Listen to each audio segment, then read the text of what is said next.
The once brilliant student is nothing like he used to be. Well, I guess it's to be expected from a high school graduate. Jason sneered at me after glancing at my face. Even though I had been enjoying the college reunion, his arrival ruined the mood instantly. As Jason's obnoxious behavior and loud laughter caught everyone's attention, the people around us started murmuring. "You didn't end up with much of a job either, did you? You should just go home and stop pretending you're not broke. Oh, by the way, I'm with that famous company." After mocking me, he launched into his usual self-promotion, just like old times. Honestly, it's been years, and he still hasn't changed. I sighed in exasperation. Just then, another person joined the conversation. "Hey, Jason. Do you even know who you're talking about?" She turned to me and smiled. That smile was as beautiful as ever, capturing my heart just like it did back then. When her vividly colored lips revealed my true identity, the room buzzed with astonishment, and Jason collapsed to his knees, stunned. "My name is Alex. I'm just an average guy, except for being a bit taller than most.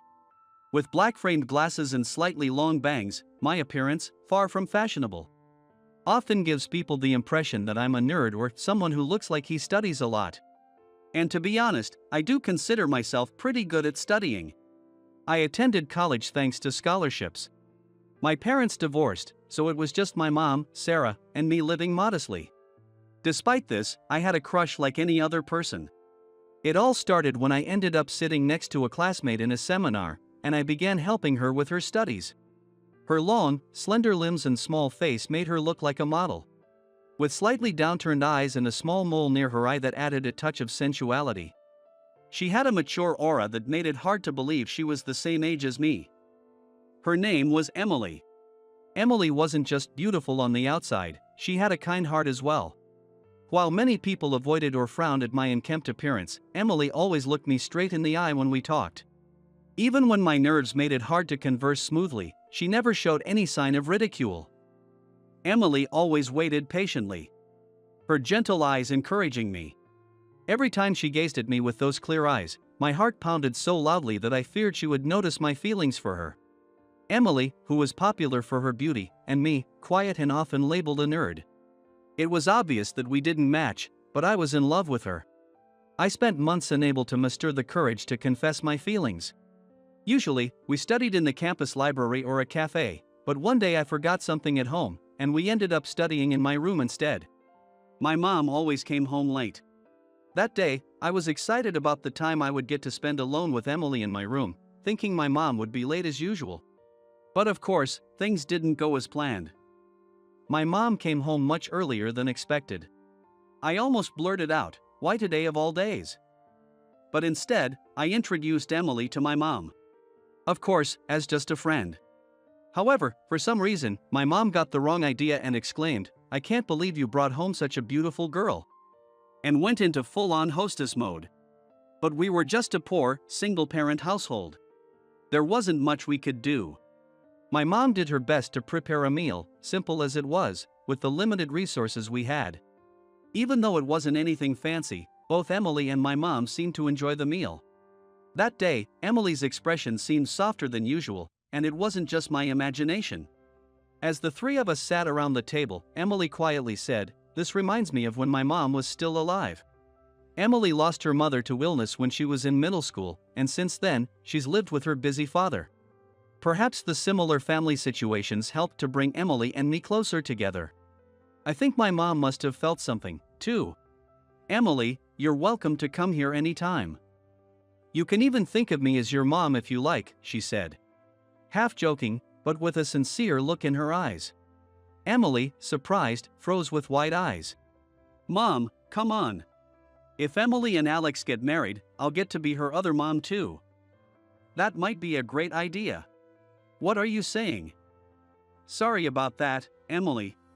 I tried to stop my mom's slightly overzealous comments and glanced over at Emily. "What? Emily? Are you okay?" But the next moment, Emily started to cry. Seeing her tears, I panicked, but she looked at us and smiled through her tears. "Thank you. I'm really happy." Hearing those words, my mom, with a relieved expression, gently patted Emily's back until her tears stopped. After that, we finished dinner without any issues, and since it was getting late, I decided to walk Emily home. Even though we didn't have much time alone, perhaps because we had shared a meal together and I had seen her tears, I felt closer to Emily than ever before. Maybe that's why I was more nervous than usual, feeling like I needed to say something, but no topics came to mind. The only sound on the quiet night road was the echo of our footsteps. Emily was the first to break the silence. "Sorry for staying so late today." "No, I'm the one who should apologize." My mom was a bit pushy, and she said some weird things. "You can just forget about it." I recalled my mom's earlier comment. "If you two got married, I'd be thrilled if that happened, but unless Emily felt the same way, it was just wishful thinking. And the chances of her liking someone like me were incredibly slim." In other words, my mom's words were nothing more than a fantasy. But I thought it would be nice if that happened. What? I had just convinced myself it was impossible, yet here Emily was, saying something I never expected, causing me to stop in my tracks. A few steps ahead, Emily turned around, her long hair swaying. "Alex, I like you. Didn't you notice?" In the quiet night, her gentle voice echoed. Bathed in the moonlight, she looked like a goddess or an angel from a story or painting, so beautiful that I couldn't help but stare. "What about you, Alex? How do you feel about me?" Sensing her anxiety from my silence, her voice wavered slightly. Hearing that, I clenched my fists. I have to tell her how I feel. "I like you too, Emily. Will you go out with me?" "Yes." Emily smiled. A tear glistened at the corner of her eye as it fell. She looked so beautiful that before I knew it, she had jumped into my arms, looking up at me. I gently wiped away the tears from her cheek. Emily let out a soft, happy laugh, her shoulders shrugging as if tickled. Overcome with affection for her, I gently wrapped my arms around her slender body. And just like that, Emily and I began dating. Even now, it feels like a miracle, something I can hardly believe. But every time I see Emily smiling beside me, I realize that this is real, and my heart fills with warmth. Our friends celebrated our relationship, but not everyone was happy that I, of all people, ended up with the popular Emily. Among them, Jason's attitude was especially obvious. Jason was the son of a high-ranking executive at some company, with good looks and decent grades. He was confident, with his wealth, looks, and future prospects all lined up, and his usual behavior was full of snide remarks. Honestly, he wasn't the type of person I wanted to be around, so I tried to avoid him as much as possible. Since Emily and I started dating, though, my school life had been going smoothly. I found something I wanted to do in the future, and my studies became more focused than ever. Every day felt fulfilling. But it seemed that my life wasn't meant to go so smoothly. In the fall of my sophomore year, my mom, who had always been so energetic, suddenly collapsed. She was rushed to the hospital and underwent emergency surgery. The surgery was successful, but the doctors explained that long-term treatment and possibly more surgeries would be needed in the future. All of which would come with enormous costs, far beyond what our poor single-parent household could afford. "Mom." My mom lay unconscious in the hospital bed. I had always believed she would stay healthy, that she would never fall ill, but of course, parents are human too. The hand I held after so long felt much thinner than I remembered. It was only now, in this moment, that I truly understood the hardships she had endured. And I made up my mind. After all the years my mom spent supporting me, it was my turn to support her. "I'll handle everything, Mom. You just rest." I whispered these words to my sleeping mom before leaving the hospital room. From that day on, my life changed completely. I spent every free moment working part-time jobs. I told Emily about my mom's situation, but since our time together was my emotional support, I squeezed in moments to see her between school and work. But the new lifestyle quickly took its toll on my body. With late night shifts messing up my sleep schedule, I started being late for both dates and classes. Even when I met up with Emily, I was so sleep deprived that my mind was foggy, and she often worried, saying, "Alex, are you okay? You don't have to push yourself so hard." Every time we met, all I could do was apologize. This exhausting lifestyle continued until one day. "We should break up." Emily told me this as I arrived late to yet another meeting. Her words swirled around in my tired mind, unable to process them fully. She looked at me with a sad expression before walking away. All I could do was watch her leave in silence. Of course, I didn't want to break up with Emily. My feelings for her hadn't changed. In fact, they had only grown stronger over time. But recently, I couldn't make time for her, couldn't keep my promises. And on top of that, I had no money. Being with a guy like me must only bring her pain. I could understand why she had given up on me. I was barely holding it together as it was. Losing the one person who had been my support, I quickly fell into a state of apathy. A few days after our breakup, Jason somehow heard about it and came to see me. He was dressed in expensive clothes and wearing a flashy watch. In contrast, I was wearing cheap, fast fashion aimed at young people. "Alex, I heard you broke up with her." "Yeah," I responded weakly, and Jason exaggeratedly patted my shoulder. "Someone like her needs everything to be just right." "Well, at least you got to have a nice dream, now it's time to focus on the real world." He said what he wanted and then left. Someone like her needs everything to be just right. Jason's words cut deep into my heart. With my mom's ongoing hospital bills and treatment costs, there was no way I could afford to take Emily on nice dates or buy her gifts. I realized I no longer had the right to be by Emily's side. It became too painful to even look at her. So, I decided to drop out of college. While my breakup with Emily played a part, the main reason was financial. No matter how many part-time jobs I took on, there was only so much I could earn. And it seemed pointless to continue paying for college when I couldn't afford the time or money. If I quit now, at least the amount I'd have to repay for my scholarship would be less. So, I chose to find a job instead. Finding a job in the middle of the year with only a high school diploma was incredibly tough.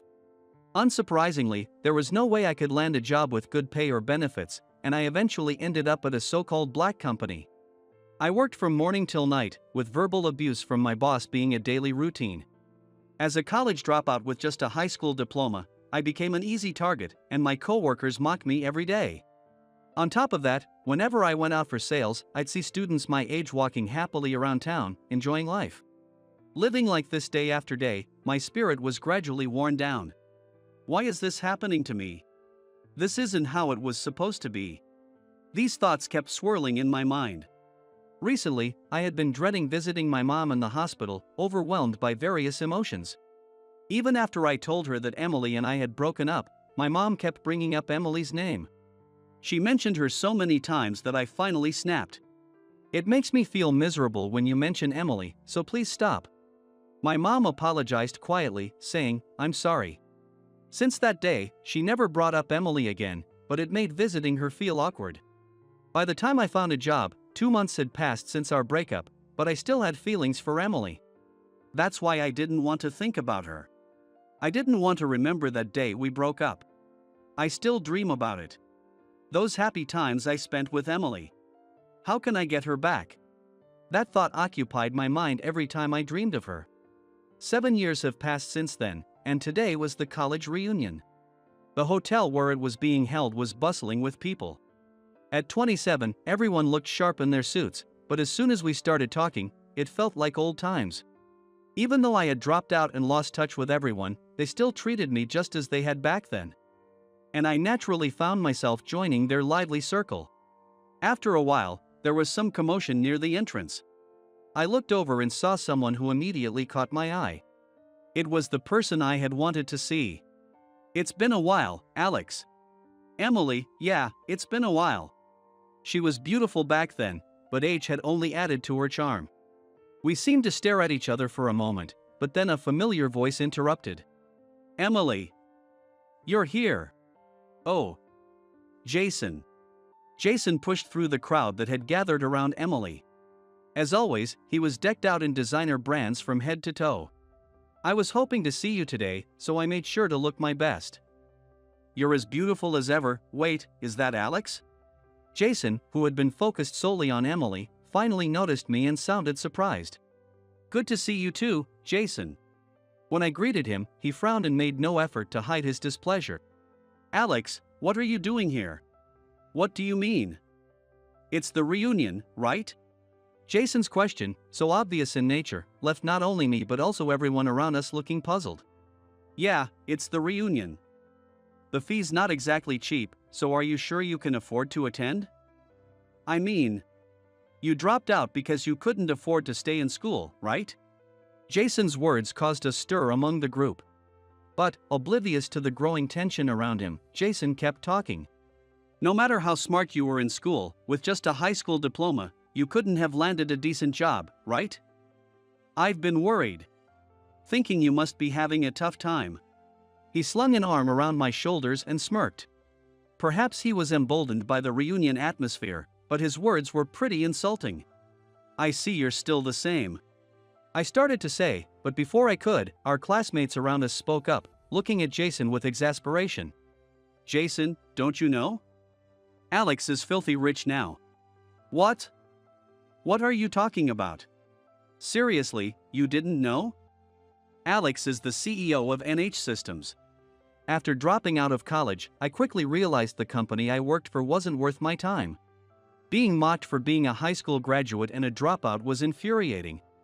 So I decided to put my college studies to good use and started a systems company. The early days were tough, but eventually, the system we developed started getting adopted by various companies. And after securing a contract with a major corporation, our reputation skyrocketed. From there, our business grew rapidly, and now I'm a CEO with an annual income of over $500,000. Well, I've been through a lot. Thanks to that, I'm doing pretty well for myself now. Alex, a CEO. That can't be right. Well, since you were concerned about me, I should at least thank you. Oh, and by the way, are you all heading to an after party later? It's on me. Let's all have a good time. My offer was met with cheers from the crowd. Even the girls who had ignored me back in the day were squealing with excitement. In no time, a crowd gathered around me, and as it swelled, Jason seemed to disappear from sight.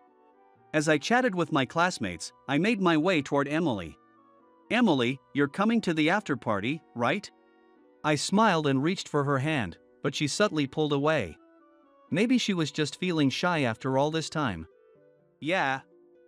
I'm planning to go. Great. Don't worry about anything, just order whatever you like. Thanks. Although I couldn't talk much with Emily after that, the after party was a huge success and ended without a hitch. I paid for everything as I had promised, but it wasn't a big deal. It probably cost less than a recent business dinner with a client. With that thought, I started looking for Emily. Emily. When I called out to her, she looked a bit confused. I didn't get much chance to talk to you. Would you like to chat for a bit? I can drive you home. Sure. I'm glad. I've been holding back on drinking because I plan to drive you. I see. Her hesitant reply caught my attention, but I walked with her to the car anyway. She remained silent the entire time. I escorted her to the passenger seat and then sat in the driver's seat. Once I closed the door, the noise from outside quieted down, and I felt like we finally had a moment to ourselves. Are you still living with your parents? No, but I told them I'd be coming home tonight. I see. I'll drive you there, then. Please. It would take about 30 minutes to get to her parents' house. Although I was a bit disappointed that we wouldn't have much time together, I was still thrilled to be spending time with Emily after so long. Alex, you've changed. Really? You seem more confident than before. Well, yeah. If you hesitate, you lose in this competitive world. I've had enough of being looked down on. Now, I'm a company president with plenty of money to my name. There are plenty of people who respect me. I'm not the timid, indecisive person I used to be.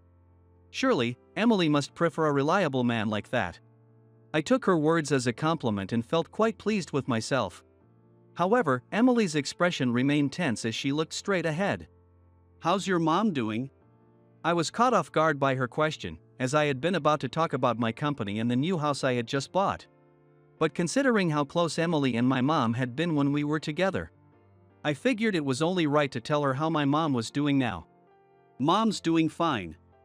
The first hospital didn't have the right facilities, so I had her transferred. The new hospital is top-notch, with 24/7 care. so I can rest easy knowing she's in good hands. Do you visit her often? Visiting? It's fine. The nurses are there for her. In reality, I hadn't been visiting much since she was transferred to the new hospital. The care there is thorough, and they'd contact me if anything happened. Besides, I'd been too busy with work to find the time to go to the hospital. Don't you think your mom would be happy if you visited her? I've given her a tablet and a phone, so we video chat and exchange messages now and then. She's got a private room, so she's comfortable. And the food there is great too. I went on to tell Emily about the hospital's impressive facilities and the excellent reputation of the doctors. Before I knew it, we had arrived near Emily's parents' house. This is fine. Thanks for the ride. Okay. I stopped the car, and Emily got out. Emily, wait. I quickly got out and called after her as she started to walk away. There's something I want to talk about. Please, hear me out. Emily turned around slowly, her expression still distant and cold. But I didn't let that deter me. I decided to tell her how I felt. The feelings I'd been holding onto for the past 7 years. Emily, I've never stopped loving you. Back then, I was weak and broke, and I probably only made you worry. So, I understood why you left me. But now, things are different. Now, I can give you anything you want. I can fulfill any wish you have. So, can't we start over? I had finally gathered everything I lacked back then. Now, I believed I was worthy of Emily. I looked straight into her eyes, confident that I would see that familiar smile return. I truly believed she would smile at me once again. But I'm sorry, she said, her face still hard. What? My voice came out hoarse, as if it wasn't even mine. My mouth went dry, and I couldn't speak properly. I'm sorry, she repeated, then turned and ran off. I had worked so hard, gaining everything I lacked back then. So why couldn't I hold her in my arms now? Just when I thought I had everything. Why was I still missing something? I stood there, staring in the direction she had run, unable to move. 3 days after that encounter with Emily, I was still in shock, struggling to focus on my work. That's when I received a call from the hospital, and I rushed there as fast as I could. Mom! I burst into the hospital room, only to find my mother lying in bed, with a nurse checking her IVs and other equipment. There was no sense of urgency in the air, and the soft-colored flowers in the basket beside her bed were blooming beautifully. Sarah, your son's here. That's wonderful. I'll come back later, the nurse said to my mom before nodding at me and leaving the room. Once she was gone, I walked over to my mom's side. I got a call from the hospital. Mom smiled warmly at me, showing no signs of the kind of condition that would warrant an emergency call. Oh, really? Maybe it's because I wasn't feeling well earlier. I told them not to call, but they must have been thoughtful. I'm sorry about that. She gave me a slightly embarrassed smile. For some reason, her light-heartedness irritated me. It's been a while. Was it a month ago when you last visited? I'm so happy to see you, Alex. You look tired, though. Are you getting enough sleep? I know work is busy, but you really should take care of yourself. Enough already. If I don't work, I can't pay for this place. I'm doing this for you, so just don't lecture me, okay? I raised my voice more than I intended. I knew my mom was only concerned about me. But my work was, in part, to cover the cost of her hospital bills. So when she commented on my actions, it felt like criticism, and I lashed out. You're right. I'm sorry. It's because you're working so hard that I'm able to stay here. Thank you. She apologized, looking guilty, but even as I felt a pang of guilt myself, I couldn't stop the harsh words from spilling out. I had a lot of work today, and then I got called here. What's the deal, seriously? I'm sorry. But I was really happy you came. Really? I felt an overwhelming irritation. I wasn't sure if I was angry at my mom or myself. I knew I'd been neglecting my visits, using work as an excuse. I knew she must be feeling lonely. And maybe the unresolved feelings from my recent encounter with Emily were making it worse. Consumed by these negative emotions, I felt a sudden urge to blame my mom for everything that had gone wrong. After all, I'd spent years feeling lonely because she was never around. I didn't deserve to be blamed for not visiting for just a month.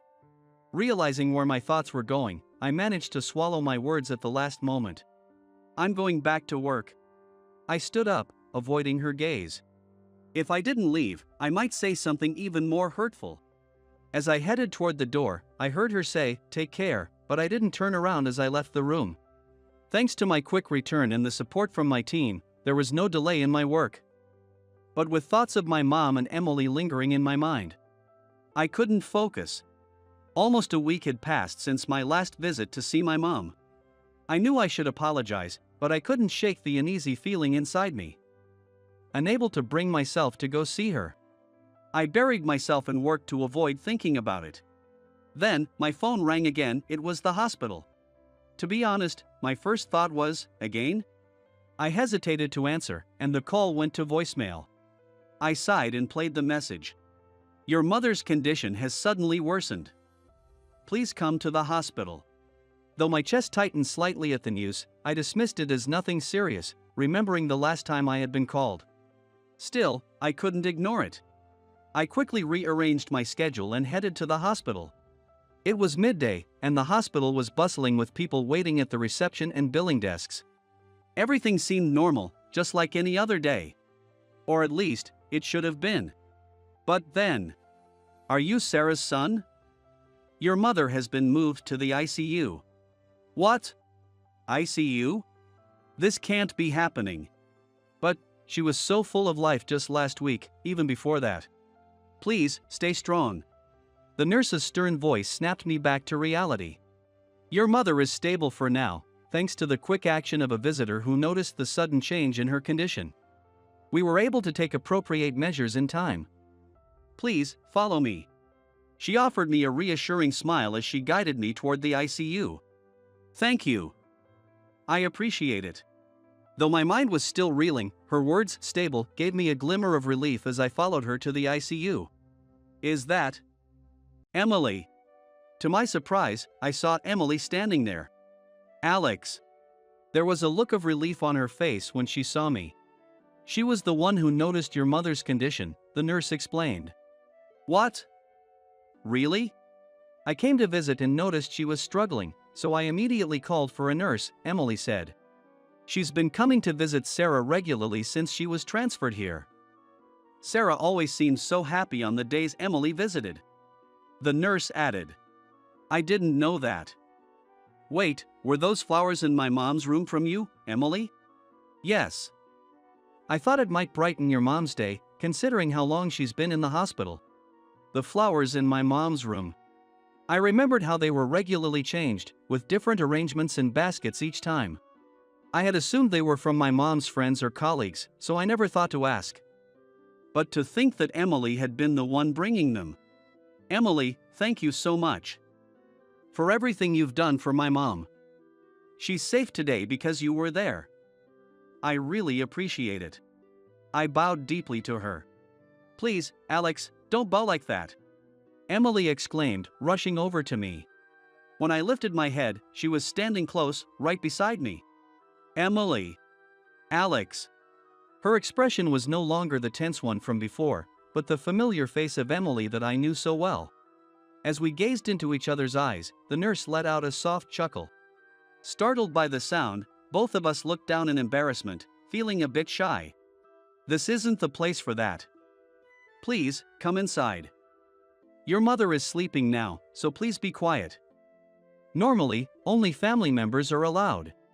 But Sarah specifically requested that Emily be allowed in, so Dr. Anderson has granted special permission. The nurse said as she led us into the ICU. "I'm sorry, but visits are limited to about 10 minutes. After that, Dr. Anderson will meet with you, Alex, to discuss the surgery and future treatment options in a separate room," she added before leaving us alone. Emily and I sat in the chairs next to my mom's bed.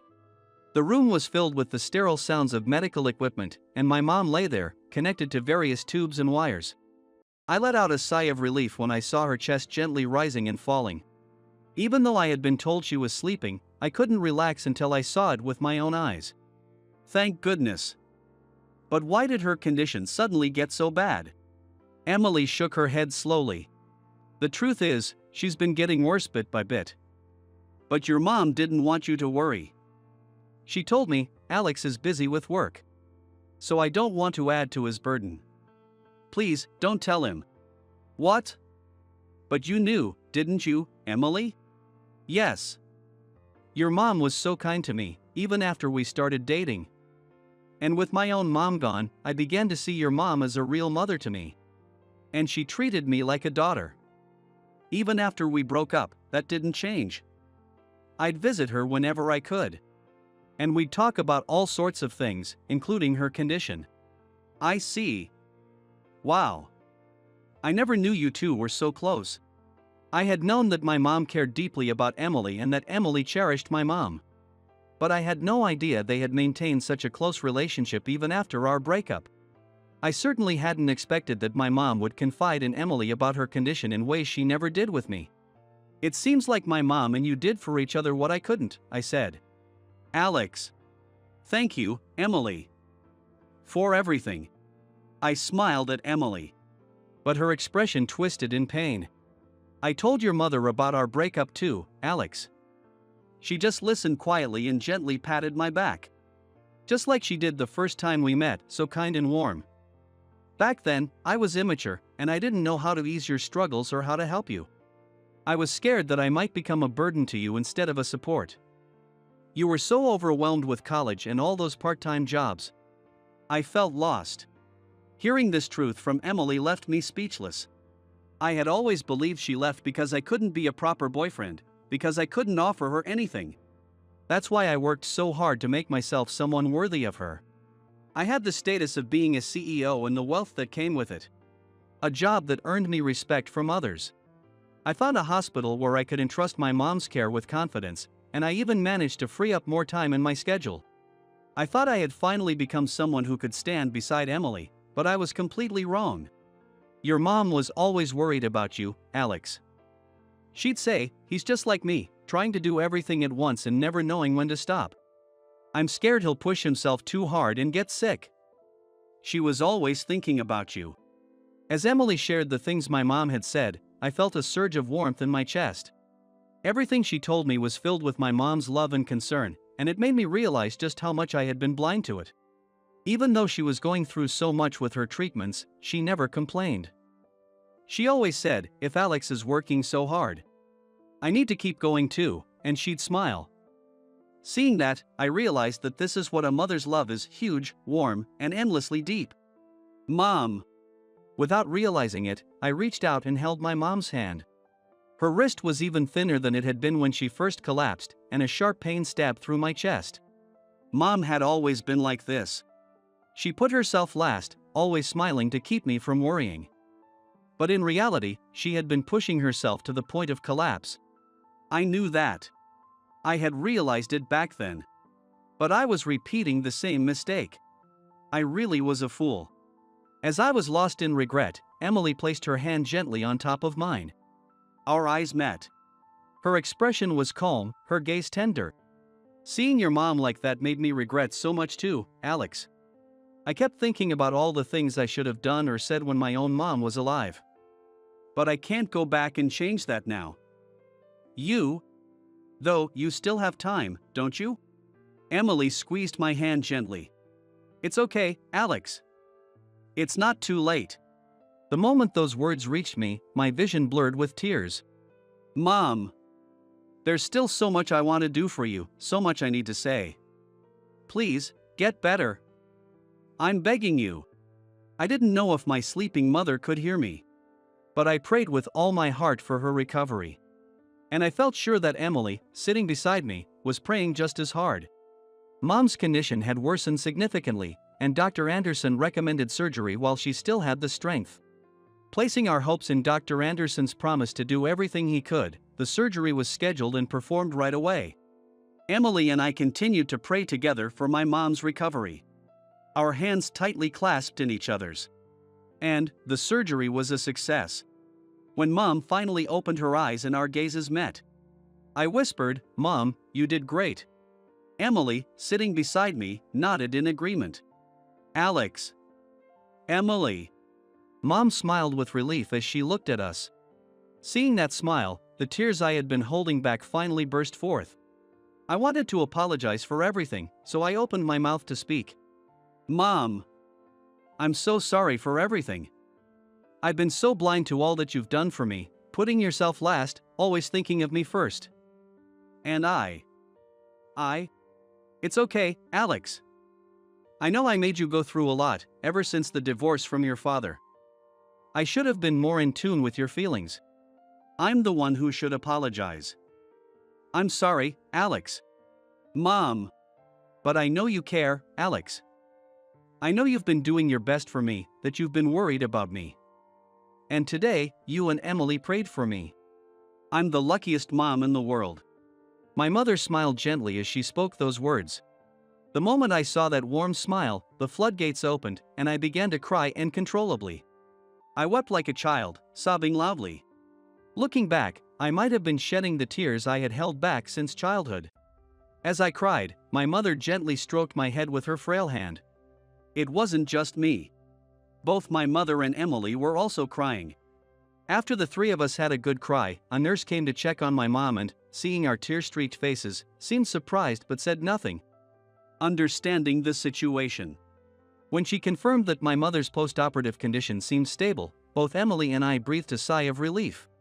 Though we wanted to stay with her longer, we were encouraged to leave so my mom could rest and regain her strength after the surgery. I'll come back tomorrow, I told her. With tearful eyes, my mom smiled and replied, I'll be waiting.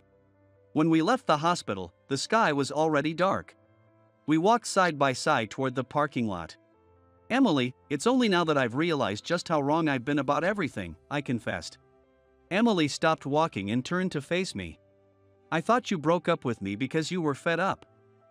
Back then, I was so overwhelmed, so exhausted, both mentally and physically. The only thing keeping me going was you, Emily.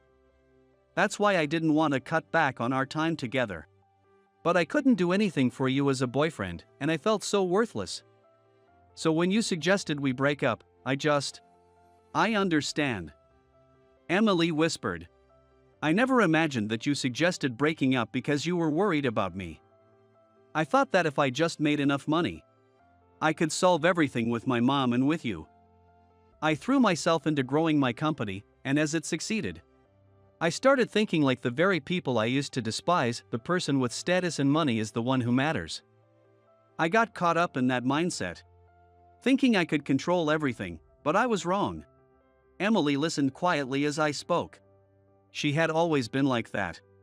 Back when we used to study together before we started dating, when we were a couple, and even now, when I was at my lowest. No matter how awful I was, Emily always listened to me with an open heart, facing me head-on. Back then, when everything was falling apart and I wanted to run away, maybe if I had talked to Emily like this, our future could have been different. But that's just a dream now. But thanks to you and my mom, I've realized what's truly important. So, I'm going to take a step back and think about what I need to do and what I want to do. Once I've sorted it all out, I'll move forward again. Emily smiled softly. I know you can do it, Alex. I'll be cheering you on. Emily smiled as she said this. As I admired the beauty of her smile, a sharp pain pierced my chest. I'll be cheering you on. Those words drove home the reality that we could no longer walk this path together. All I could manage was a quiet thank you. Alex. Emily's voice was filled with concern as she called my name. I forced a smile as I fought back the tears threatening to spill over. Thank you for being there for my mom and for everything you've done. I can never thank you enough, Emily. And I know it's a lot to ask, but it would mean the world to me if you could keep visiting my mom. I'll be there too, but I know she'd be so happy to see you. Of course. Only if it's not too much trouble. Of course. I'd love to keep visiting your mom. It makes me happy to see her too, so I'll keep coming by. Thank you, Emily. I had said everything I needed to say. And with that, it felt like this was truly the end. Just as I was about to say my goodbyes, Emily took a step closer to me. The Alex I see now, you're just like the Alex I loved so much back then. What? I have something I want to tell you too, Alex. Will you listen? I was taken aback by her sudden offer, but I nodded. I've always regretted saying let's break up. At the time, I thought it was the best thing to do, but my heart was always elsewhere. Perhaps she was recalling that moment. Emily's eyes wavered, catching the moonlight, which made them glimmer softly. I could never forget you, Alex. I was, of course, worried about your mom, but deep down, I also hoped that maybe we could start over. When we met again, you had changed so much that I got scared and ran away. But now I see that you're still the same Alex, kind and straightforward. Just like before. Emily, does that mean I still love you, Alex? Didn't you realize? With a soft smile, Emily said those words. In that moment, I was reminded of the night we first started dating. The moonlight illuminated her, making her look so beautiful that I couldn't take my eyes off her. I clenched my fist and looked straight into her eyes. I love you too, Emily. I've never been able to forget you. Will you be with me again? Yes. Emily threw herself into my arms, and I gently held her close. You're still the same, Alex, kind, a bit clumsy, but always sincere and someone who looks at me straight in the eyes. You haven't changed at all since the day we met. She whispered as she looked up at me, her teary eyes meeting mine.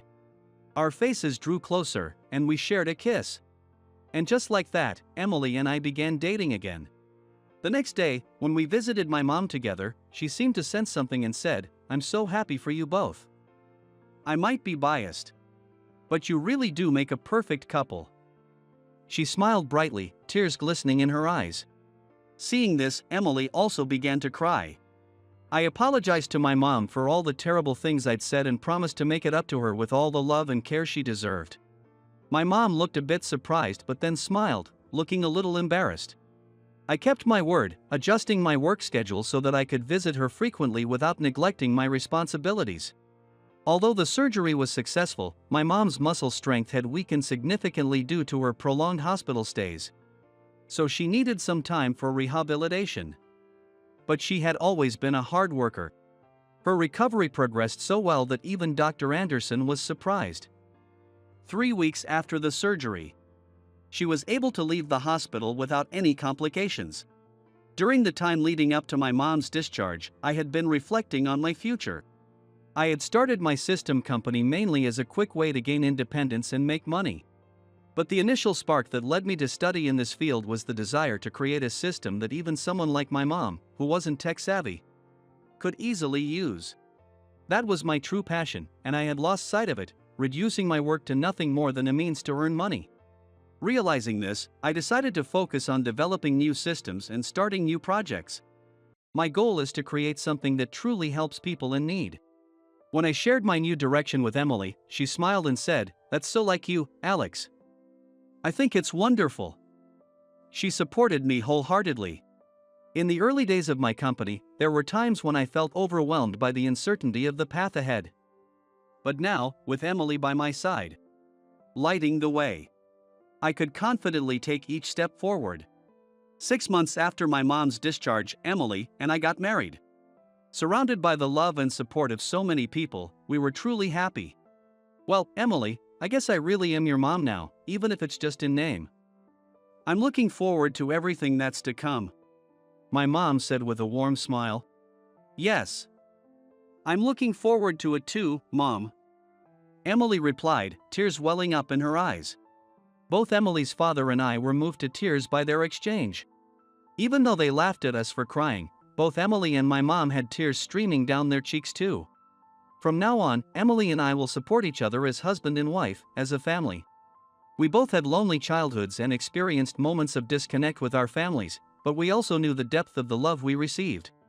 Because of that, Emily and I are determined to build a warm and loving home together. There will be times when the journey feels overwhelming, times when it would be easy to give up if faced alone. But with someone by your side, it's different, everything feels more manageable. We know that by supporting each other, we can be much stronger than when we were on our own. Huh, is that your kid? I guess kids of middle school graduate really do turn out ugly. I ran into Jessica, a beautiful classmate who bullied me relentlessly in school, at a fancy restaurant. Jessica even directed her nasty comments toward my daughter, Lily, saying that a child is ugly just because her parent didn't graduate high school. How could she say that to a 9-year-old? As I clenched my fists, Lily sighed and said, "Hey, Dad, maybe you should just fire this woman already." Jessica burst out laughing at Lily's remark. Huh, kids of dropouts really are stupid, huh? What did you just say? You, a little brat like you, think you can get me fired? This is why lowlifes who don't know their place are such a pain. Listen, you and I live in completely different worlds. Worlds that never intersect. Got it? Maybe I should shut that sassy mouth of yours for good. Just as I was about to step in and stop her from lunging at Lily, an elderly man appeared, causing Jessica's face to turn pale. My name is John. I was born premature and spent my childhood plagued by illness, never knowing the joys of playing outside. In the housing complex where I lived with my parents, there were many kids around my age. But playing tag would make me cough, and I'd get sick halfway through hide and seek, so I wasn't much fun to play with. Playing with you is no fun at all. Don't come in. Sick kids should just stay home and rest. Even the older kids, who were kind at first, eventually started avoiding me, and the younger kids followed their lead. Before I knew it, nobody talked to me, even when we passed each other in the courtyard. My parents ran a small metalworking factory as a subcontractor for a large company. They employed a few workers and were always busy, rarely coming home, day or night, as deadlines loomed. I spent my days alone, reading books borrowed from the library. Listening to the joyful laughter outside my window, I always felt a deep, hollow loneliness. I'm sorry, John. Whenever my mother came home late from work, she would apologize to me, as if by habit. I would often rub my mother's thin back as she held back tears. Her body, worn out from overwork, was as fragile as mine. When you start school, I'm sure you'll make good friends. Just hold on a little longer, okay? Clinging to that glimmer of hope, I entered elementary school. Maybe, just as my mother said, I could make some friends too. At first, I truly believed that. But as a skinny, frail kid, I immediately stood out in all the wrong ways as soon as I started school. My lanky frame was dressed in hand-me-down clothes from relatives that didn't fit properly. Even the pencils and notebooks I had were mismatched and awkward, like something you'd find in a factory rather than a school. That kid's weird, right? Yeah, he looks like an alien or something. Just walking down the hallway, I was mocked as malnourished and dirty. If I took my eyes off my things, my shoes and gym clothes would end up torn to shreds in the trash with the dust swept up during cleaning. I would quietly wash them in the sink and take them home in a plastic bag. The humiliation and anger would drive me to silent tears in my bed at night. How's school? Are you having fun? My father was a quiet man. He often stayed overnight at the factory during busy times and rarely came home. But whenever we saw each other, he would ask me about school in his quiet way. He used to have a hard time with asthma too, you know. That's why he worries about you so much. Really? He always tells me not to tell you, though. My mother would smile mischievously, her eyes shadowed by dark circles. Seeing how exhausted she was broke my heart. Despite their own fatigue, they always put me first. I never wanted them to know I was being bullied at school. And so, without seeking help from anyone, my lonely 6 years of elementary school came to an end. Then came spring. I thought that maybe once I started middle school, the bullying would at least die down a bit. But that small hope was quickly crushed when the bullying only intensified. Apparently, some of the kids from my elementary school exaggerated stories about me to the new classmates. Before I knew it, they gave me a cruel nickname, a twisted play on the word germ. Could it really be that, just because I was poor and didn't look the part, I became such a target? I soon found out the reason. The ringleader of the bullying against me was a shockingly beautiful girl. Her name was Jessica. Her father was the CEO of a major metal materials company, and she always wore the latest fashions, flashing a charming, idol-like smile at everyone. But behind that pretty face was something terrifying, and not even the head teacher could stand up to her. Her parents were the heads of the PTA as well. She was at the top of the social hierarchy at school. From the moment I ended up in the same class as her, my hellish bullying experience began. Hey! During self-study time, I instinctively looked up and met Jessica's eyes from a seat one desk away. Her beautiful face twisted into a sneer as she pinched her nose dramatically, giving me a bad feeling. Hey, doesn't it smell dirty in here? Especially around that area. Oh, never mind, it's just Germ Boy after all. Her shrill voice echoed in the room, and her entourage laughed along. The noisy classroom suddenly went silent, and all eyes were on me. Didn't you hear me? I'm talking to you, loser. The room stinks like germs because of you. Hey! Why don't you do everyone a favor and stop breathing? I'm sorry. I looked down, avoiding the stabbing gazes and mocking laughter. The classroom felt like a bed of nails to me. It became a daily routine to apologize endlessly for any harsh words or baseless accusations thrown at me, just to make them stop. I became so afraid of people's stares that I walked with my head down and my shoulders hunched. But I kept going to school because of my parents. Both of them worked tirelessly, day and night. Whenever a defective product was found, or when deadlines were suddenly moved up, they would be rudely awakened, even during their brief sleep, to deal with complaints. It pained me to see my hard-working parents apologizing to unreasonable demands. I didn't want to become like that. I felt that if I, their son, lost my pride, it would snuff out the smiles of the family I loved so much. If I let my spirit become as poor as we were materially, I would be left with nothing at all. And yet, despite my resolve, my spirit eroded bit by bit. Every time I apologized in the face of their cruel words, it wore me down even more. I gradually lost the ability to sleep, and my stomach would ache every morning before school. Then, when my autonomic nervous system became unbalanced and I fell seriously ill, leading to a long hospital stay, I stopped going to school altogether. I used my health as an excuse to escape the bullying, avoiding even the guilt that came with it.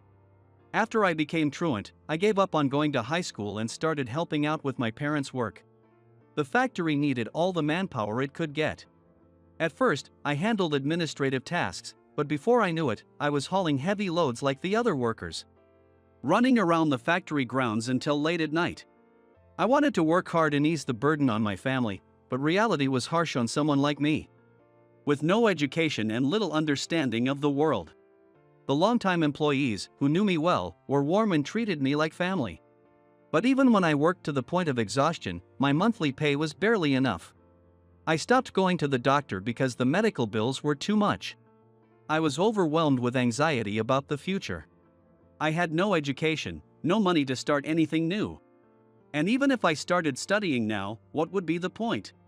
Whenever I felt weak, the sneering faces of the neighborhood kids, Jessica, and my classmates would flash through my mind. Days passed in a blur as I pushed my body to its limits, dragging around the weight of my anxieties like chains. It happened while I was anxiously checking the deadline for the next product. Suddenly, a sharp, tearing pain shot through my chest.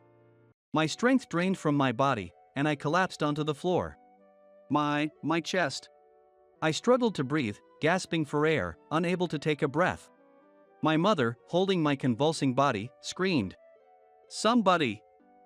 Call an ambulance, quick!" The lack of sleep and the grueling work that stretched late into the night had taken its toll.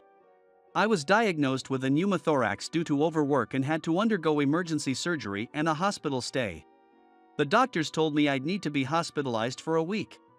"You need to take better care of your body," my longtime doctor said with a hint of anger in his voice when I saw him for the first time in a while. As I looked at the strands of gray hair at his hairline, I realized how much time had passed since my last hospitalization. His stern lectures hadn't changed, but now, I could feel the kindness behind his words that I once only found intimidating. After my morning checkup, I went to the hospital courtyard. There was a small bench next to a flower bed. This had always been my favorite spot at the hospital, where I had spent much of my childhood as a frequent patient. Though it was already past noon, the courtyard was nearly empty, with only a single book left on the bench. Is this someone's forgotten book? I thought as I opened it to check for a name, and I recognized the title. It was a children's book I had read before. "Do you want to borrow that?" "It's a kid's book, but it's pretty good." I turned around at the sound of a clear, confident voice. Standing there was a young woman in a hospital gown and a medical cap. That was the moment I met my future wife. Emily, who was 2 years older than me, was frail like I was and had been friends with books since childhood. Whenever we met, she always had a different book in her hands. She said she was the type who never bought books because once she read them, she remembered most of the content. Her biggest complaint was that the hospital library had run out of books she hadn't read. Watching her lively expressions change in front of me, it was hard to believe she was seriously ill, if not for the hospital gown. She was incredibly knowledgeable, quick-witted, and never flaunted her intelligence, which I found admirable. According to the nurses, her bright personality made her a beacon of light for the children and elderly patients during her long hospital stays. "So, you're working at your parents' factory now, huh, John?" "Yeah. I couldn't go to school. And I've been so busy with work at the factory that I haven't had time to study at all." "What's that supposed to mean? Are you saying I'm lucky to have free time?" "No, that's not what I meant." As I panicked, she flashed a refreshing smile. "I'm just teasing you. I'm sorry. But I kind of get it. You have this look on your face like you want to change but don't know how." She had read my troubled thoughts so easily that it made me break out in a cold sweat. "You're very perceptive. Spending so much time here, I started to pick up on these things. Everyone here is struggling with something." A cool breeze swept through the courtyard. Emily gazed at the flowers swaying in the flowerbed with a serious expression. "My job is to stay alive." "Your job is to stay alive?" "Yes. To breathe as long as possible and make the most of each day. And to not worry my family." "Emily. And you have something too, something you were born to do." "Do you really think so?" "Of course. Birds have the sky to fly in, and fish have the sea to swim in, right?" You're right. You have your own path too, even if you can't see it yet." Then came the day of her discharge. "I never thought I'd be the first one to leave," Emily said with a bright expression as she finished loading her luggage into the taxi. The fresh blue dress she wore suited her far better than the pale blue hospital gown. Well, I've got a few more chronic conditions to deal with," I replied. After a few more words of farewell, she said, "I'm going back to college to catch up on what I missed during my leave. It might take a while, but I've made up my mind to see it through to the end. What about you? Have you found something you want to do?" Pushed by her earnest gaze, I confessed my true feelings. "To be honest, I'm still not sure. I've never really thought about what I want to do before." "I see." The approaching farewell made it hard to speak. But there was something I absolutely had to tell her. If I let this moment slip away, I knew I would regret it for the rest of my life. For the first time in my life, I felt this strongly about something. "Emily, if I do have a path, and if it really leads somewhere free and open, I want to walk beside you on it." "What?" When I finally mustered the courage to look up, I saw Emily's eyes wide in surprise, as if she couldn't believe what she just heard. "Why?" "I have a chronic illness, and I might not have much time left, you know?" "So do I." "You were the one who said we all have a path. So now, you have to take responsibility for that." "Responsibility, huh?" You've really learned to speak up." "Maybe I've learned that from you." "I see. That makes me happy. Okay then, let's start by being friends." She gently took my outstretched hand. With tears in the corners of her eyes, Emily smiled like a blooming flower. That was the moment when my life began to take on meaning. After being discharged, the first thing I did was expressing my gratitude to my parents and everyone at the factory. While I was resting, they had all worked tirelessly to keep the factory running. One of my seniors sent me messages to cheer me up, while a colleague brought me my favorite snacks. I had been so caught up in my misery that I failed to see the warmth and kindness around me. I was determined to express my gratitude for all their support. I also shared the dream I had formed during my hospital stay. I told them about meeting Emily and how she had given me a new dream. It might sound foolish, but even someone like me has found a path I want to follow. I don't care if people laugh at me. I was ready for them to laugh at me, but as I spoke, not a single person did. Isn't this the first time you've ever said you wanted to do something? If there's anything we can do to help, just say the word. We're practically family, after all. With the understanding and support of my parents and co-workers, I decided to take the high school equivalency exam. Whenever I had spare time, I studied, and on scheduled days, Emily would tutor me on the parts one didn't understand. On days when I couldn't avoid overtime, my colleagues would give me a nudge near the end of the shift. Go on, get out of here. You've got studying to do, don't you? Since the day I set that goal, I couldn't afford to waste a single day. After all, Emily's condition continued to fluctuate, with her health improving one day and declining the next. Once I passed the exam, I moved on to preparing for college entrance exams. Honestly, this was the hardest part of my studies. With advice from those around me, I desperately searched for an affordable and well-rounded university. During that time, I encountered countless unfamiliar words, formulas, and diagrams, information that overwhelmed me to the point of nausea. Yet, I pushed myself to cram every bit of knowledge, from the basics to the advanced, into my brain. And the result of all my sleepless nights and relentless studying was success. I passed. I could hardly believe it. I thought for sure I would have to repeat the process since I had barely attended school. Forgetting to even turn off my computer, I rushed to the factory where my parents were. When I arrived, despite it being a day off, I found a large group of employees gathered at our home. In the break room, there were large plates of elaborate dishes that my mother and Emily had apparently prepared together. I never imagined they would all be celebrating for me. Everyone, you did all this for me, thank you so much. Don't worry about the money. You'll pay us back when you've made it big. Now, get back to work starting tomorrow. With those words, a firm pat landed on my back. The group photo, taken with my tear-streaked face, is now a cherished memory. As the cherry blossoms bloomed, I found myself a brand new college student and a new dad, while Emily became a new mom. We didn't have a wedding ceremony, as per Emily's wishes. The physical strain was too much, and she had scolded me, saying, "If you have time for that, you should be studying." So, my time in college was completely dedicated to studying, and the only gift I could give her was a simple, inexpensive ring. But despite everything, Emily gave me the most precious gift of all. After enduring severe morning sickness and a difficult delivery, she gave birth to a beautiful baby girl who resembled her. We named her Lily.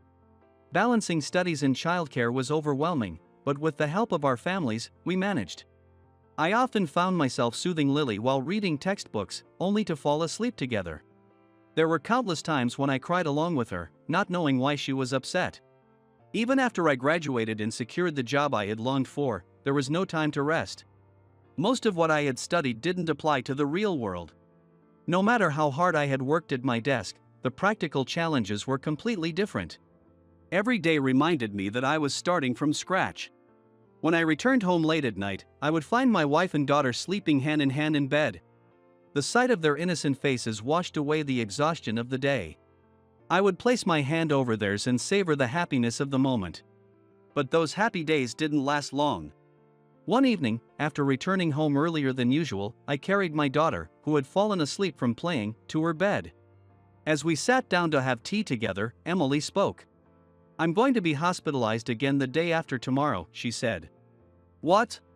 "My mom's coming to help for a while, so I'm sorry, but I'll need you to take care of everything else." "Wait a minute. Don't tell me, it's, again?" "Yes. The tumor has grown. I've been having terrible headaches lately, and the doctor said I need to be admitted immediately." "No. Why didn't you tell me something so important?" "I'll take a leave of absence first thing tomorrow. I'll be with you for the appointment." "Stop." Emily's voice, low and firm, was something I had never heard before. "Don't underestimate me. Do you know how long I've been dealing with this illness?" Her voice trembled slightly. "When we first met, I told you, didn't I? What my job is. To live. You taught me that." "Yes. So, I'll be fine. You just make sure to take care of Lily first." With those words, the strong-willed Emily left the house without showing a hint of weakness. As she began her battle with the illness, I entrusted the household to my mother-in-law. Because of my irregular work hours in the antibody lab, I barely had any time at home. It was rare that I could finish work on time, and on my occasional days off, I was often called in for emergency shifts. The moment I sat on the sofa after coming home, the tension would release. And I'd realize just how exhausted I was, so much so that I could barely lift my arms. Eating instant noodles after work became a routine. The taste didn't matter anymore. I bought the same brand in bulk out of sheer habit. Eating and then immediately passing out. If my wife saw this, she would definitely scold me for such a lifestyle. Seeing the pile of discarded instant noodle cups, my daughter, Lily, now in 5th grade, started preparing meals for me to eat later. The gentle flavor of her homemade omelet brought back memories of my wife's cooking, which I hadn't tasted in a long time. Lily, you're such a great cook. With your food, Dad can keep going forever. One day, as I was praising her cooking like usual, large tears began to roll down Lily's cheeks. What are you talking about? You just don't get it, Dad. If you collapse too, I'll be all alone at home. That's why I want you to at least eat something nutritious. Please, I'm begging you, don't push yourself any further. Her desperate grip on me made me realize the truth. Looking at myself after a bath, I saw a gaunt, pale figure. No wonder she was worried. Remember? Breathe as long as possible and live each day with joy. And don't make your family worry. My wife's cheerful voice from when we first met echoed in my mind. That's right, I had promised to protect them. I'm sorry for making you worry. But don't worry. Neither your mom nor I will ever leave you alone. As I hugged the sobbing Lily, I renewed my vow to protect my precious family. After a long while, I managed to take some time off, and I decided to take Lily to a high-end restaurant. The visit was initially for a work-related meeting, but the discussion wrapped up quickly, leaving us to enjoy the meal. Even though we were better off now, I still wasn't used to such formal settings. The dishes were as exquisite as their reputation, with beautifully presented appetizers, and Lily and I exchanged smiles. We couldn't help but smile together. After eating something like this, you won't want to eat home-cooked meals anymore, will you? No way. Home-cooked meals are still the best for me. A cough from the young waiter brought me back to reality. Apparently, I had spoken a bit too loudly. Sorry. I quickly glanced around. The restaurant, with its semi-private rooms, maintained an elegant silence. Good thing we're in a semi-private room. But really, Dad, you don't need to be so apologetic all the time. You should carry yourself with more confidence. Sorry, Lily. There you go again, apologizing right away. I chuckled inwardly at her puffed-up cheeks. Who would have thought that the same word, sorry, could feel so different depending on the situation, filling me with such contentment. Wow, that was delicious. This place is amazing, right? Yeah. Let's come again. So, Dad, what are you going to do about that offer? Well, I'm thinking of turning it down. My priority is to protect you and your mom. I see. Yeah, that's the right choice. We enjoyed a blissful evening, but just as we were leaving the restaurant, it happened. Well, if it isn't. I knew I recognized you, you're Germ Boy, aren't you? A shrill voice suddenly pierced the quiet night. I turned to see a woman, who had caught my eye inside the restaurant earlier, pointing at me and shouting. Even in the dim light, her strong old beauty was unmistakable, and I felt the blood drain from my face. There was no way I could forget. Germ Boy, the nickname that had haunted me since middle school. You're so filthy and disgusting that Germ Boy suits you perfectly. Right, everyone? The days when I had to endure Jessica's cruel taunts, surrounded by classmates who looked down on me, came rushing back. Seeing her again, I realized her hateful beauty hadn't changed at all. In fact, the condescending expression on her face seemed even more intimidating now. Fortunately, her group, having finished their meal, had dispersed, leaving us alone in the empty street. But now, Jessica, slightly drunk, was eyeing my daughter next to me with the same lack of regard. Is that your kid? I guess kids of middle school graduate really do turn out ugly. It's surprising to run into someone who quit school halfway in a place like this. My daughter, standing beside me, showed no signs of fear and faced Jessica, who was the same age as me, with calm defiance. Excuse me, what do you think you're saying to my dad? You have no manners at all. What? What's wrong with calling a middle school graduate what they are? The one who lacks education here is you, old lady. Old lady. I can't believe it. What a rude little brat. Kids of middle school graduate really have no upbringing. How disgusting. At Jessica's vicious words, Lily's face went completely blank. Seeing this, a chill ran down my spine. Why did my daughter's quiet demeanor feel more terrifying than Jessica's raging anger? Aren't you that lady from Kando TV? How does a brat like you know anything about me? Lily continued, unfazed by Jessica's sudden unease. I see you a lot on Kando TV's social media. You post quite a bit, don't you? Lily pulled out her phone and opened Kando TV's social media page. Sure enough, Jessica frequently appeared in the posts. Oh, really? Well, I'm in charge of PR at Kando TV, so I guess I stand out. I work at a company that has nothing to do with middle school graduate losers like you. You must be jealous, right? It seemed Jessica was eager to boast about her job. The mention of Kando TV made her eyes light up with pride. Ha! Hey, Dad, maybe you should just have this woman fired. I don't want to do business with a company that employs someone like her. Lily's exasperated comment made Jessica burst out laughing. Ha! Kids of middle school graduates really are stupid. You think you can get me fired? This is why lowlifes who don't know their place are so annoying. Listen, you and I live in completely different worlds. Worlds that never intersect. Got it? What? No, I don't get it. You're dumb and mean. Just because you're rich and educated doesn't mean you can say whatever you want. Lily, that's enough. When Lily gets angry, her language becomes sharp. She shows no mercy, even when dealing with Jessica. Jessica, her pride wounded, turned red with rage. What? You insolent little brat. Maybe I should shut that mouth of yours.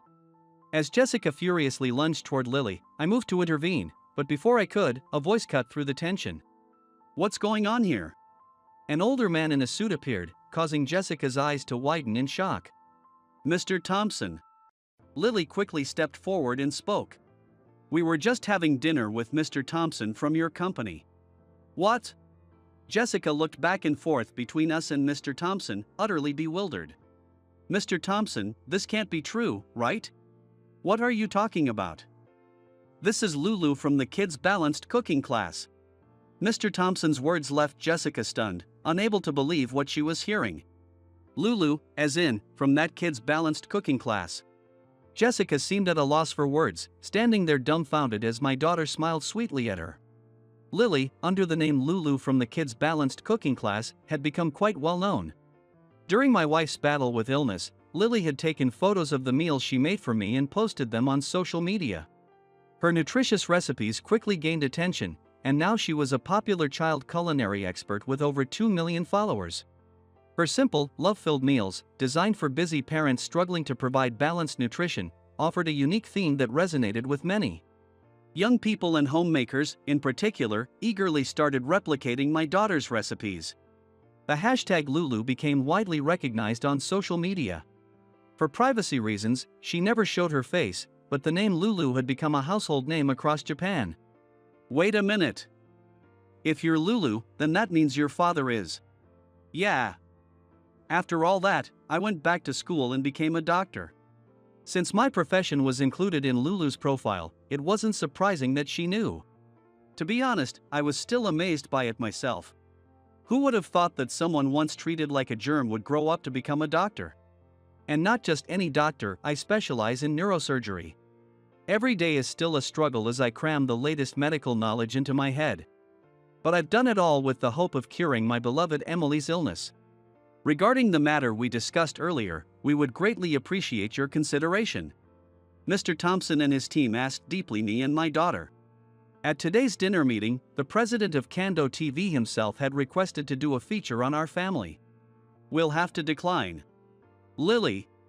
I was taken aback as Lily decisively announced her response. Do you know what this woman said about my dad earlier?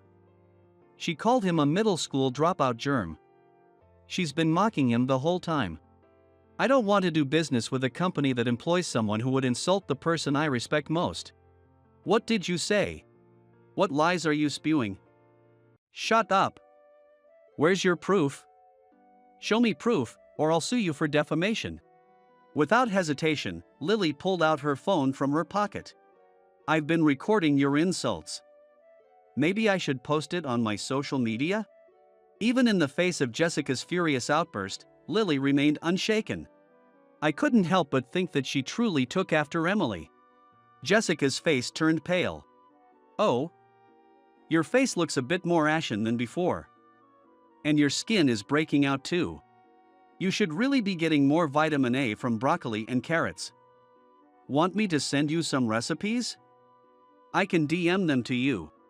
Jessica slumped to the ground, defeated. "I deeply apologize for the unpleasant experience you've had today, John. We will take strict disciplinary action against Jessica. So please reconsider allowing the interview," Mr. Thompson pleaded, turning to me. "What? Mr. Thompson?" Jessica looked up at him with desperate eyes. But Mr. Thompson silenced her with a stern command to keep quiet, leaving her speechless. Leaving the situation in Mr. Thompson's hands, I finally turned away and walked down the road leading home with Lily. In the end, we politely declined Kando TV's request for the interview. Even without Jessica's behavior, I would have refused. Emily is still fighting her illness, and for me, nothing is more important than my family, Emily, Lily, and everyone around us. However, if our family's journey could one day offer support to someone else, that would be a wonderful thing. Thankfully, Emily's condition is improving. If things continue to go well, the day we can live together as a family again might not be far off. Later, the incident Jessica caused at the TV station became a significant issue within the company. Despite Mr. Thompson personally requesting the feature on Lulu, Jessica ruined everything. As a result, she was transferred to a subsidiary, but even there, rumors spread, and she eventually resigned. Looking back now, I realize that the long years of bullying were just the prelude to meeting the family I love so dearly. What matters most is to cherish the people in front of me. To breathe as long as possible, to live each day with joy. And to not make your family worry. These are the guiding principles Emily taught me. If I hold on to them, I believe I can overcome whatever lies ahead. If you hadn't dropped out of school, Dad, your life might have turned out differently. I recall Lily's words, spoken suddenly on our way home. Do you regret the way things are now? The way her brows furrowed and her eyes glistened with tears tugged at my heart. One day, if I'm ever asked in an interview, no matter who in the world asks, I think I'll proudly smile and say, even if I could choose a different path, I wouldn't hesitate to become a middle school graduate. Because I know that path would lead me straight to meeting Emily and Lily. I'm so sorry for being late. I burst into the conference room, ready to drop to my knees in apology. How long are you going to make us wait? We might as well call this deal off right now. I've really done it this time. My mind goes completely blank. But right now, all I can do is bow my head and beg for forgiveness, pleading for this negotiation to somehow continue smoothly. The fate of our company is at stake. Everything I've worked for up until now hinges on this very moment. What have I done? But I don't regret it. Because the person I helped was the one I had once loved. The moment she saw me, her eyes welled up with tears, and she said, "It's not a dream, is it? All right, with this much time, I can still make it." I checked the time on the watch I bought with my first bonus after starting work, and I felt relieved, knowing I'd still arrive with time to spare. My name is Michael. Today, I'm feeling more nervous than usual as I head to meet our client, Company K. The reason for my anxiety is that Company K is a major player in the elderly care products industry, consistently ranking first or second in market share, and after years of building connections and numerous presentations, our company finally secured this negotiation. It wouldn't be an exaggeration to say our company's future hinges on this deal. If the negotiation goes well, we're sure to get a nice bonus. It would be the biggest achievement since our company was founded. I come from a single-parent family, and my mom worked as a caregiver to put me through college. While I only managed to get into an obscure third-rate university due to a life filled with part-time jobs since high school, I have confidence that the people skills and tenacity I developed through my jobs in the service industry give me an edge over graduates from elite universities. As I got off the train at the station nearest to Company K, I thought I'd grab an iced coffee from a convenience store just off the main road, to shield myself from the afternoon sun. But as I was walking, I saw something on the sidewalk ahead. A bag? What is that? I wondered, but I was too busy going over the negotiation plan in my head to pay much attention until I passed by it. Then I was startled. It was a person. A young woman was collapsed, leaning against a hedge. I rushed over and tried to call out to her. "Are you okay? Can you hear me?" There was no response at all. Maybe she'd been in an accident. I knew it wasn't wise to move her without knowing what happened, but I couldn't just leave her there without checking if she was okay. So, I carefully lifted her up. Still, there was no reaction. Seeing her face, I called out a name I hadn't said in years. "Emily." How many years has it been since I last said that name? She was my old girlfriend, Emily Thompson. A wave of nostalgia washed over me, but now wasn't the time for reminiscing. I didn't know what had happened to her, but she was unconscious. It was a matter of urgency. I pulled out my phone, checked my location via GPS, and immediately called for an ambulance. Fortunately, the ambulance arrived in less than 10 minutes, and the paramedics rushed over with a stretcher. I explained her condition when I found her, told them she was a friend named Emily, but that I didn't know her current address. Since I knew her, they suggested I ride along in the ambulance, and I, worried about her, quickly agreed. Inside, the paramedics worked efficiently, and all I could do was hold her hand tightly and call her name. But why is she here in Tokyo? That thought suddenly crossed my mind. We had dated during our college years. After that, I started working for a company in Tokyo, while Emily took a job back home, and we began a long-distance relationship. In the beginning, we stayed in frequent contact, but after a while, communication from her side suddenly stopped. I got busy with work, and our relationship quietly faded away. I convinced myself that the distance had made her uneasy, and maybe she'd found someone she liked more than me. I tried to forget about her, but I couldn't forget her. I kept thinking about her, dragging those feelings with me for so long that I thought I could never love anyone else again. Just as I was getting lost in those thoughts, feeling a bit sentimental, the ambulance arrived at a hospital. She was carried inside and taken to a treatment room for examination. Then, it suddenly hit me, I remembered something terrible. Damn it! I rushed outside the hospital and checked my phone, only to find a flood of missed calls. Things were definitely looking bad. So I quickly went to the emergency room reception and explained that I was an acquaintance of the woman who had just been brought in. I told them I had to leave because I was in the middle of work. I promised I would come back as soon as I finished, and with a heavy heart, I rushed off to Company K. The hospital was only a few minutes away by taxi. I apologized for being late at the reception desk of Company K, and as I was led to the conference room, I saw my manager, Robert, waiting in the hallway.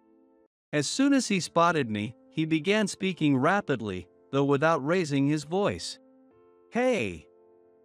What happened? You didn't answer any calls, and I thought you might have been in an accident.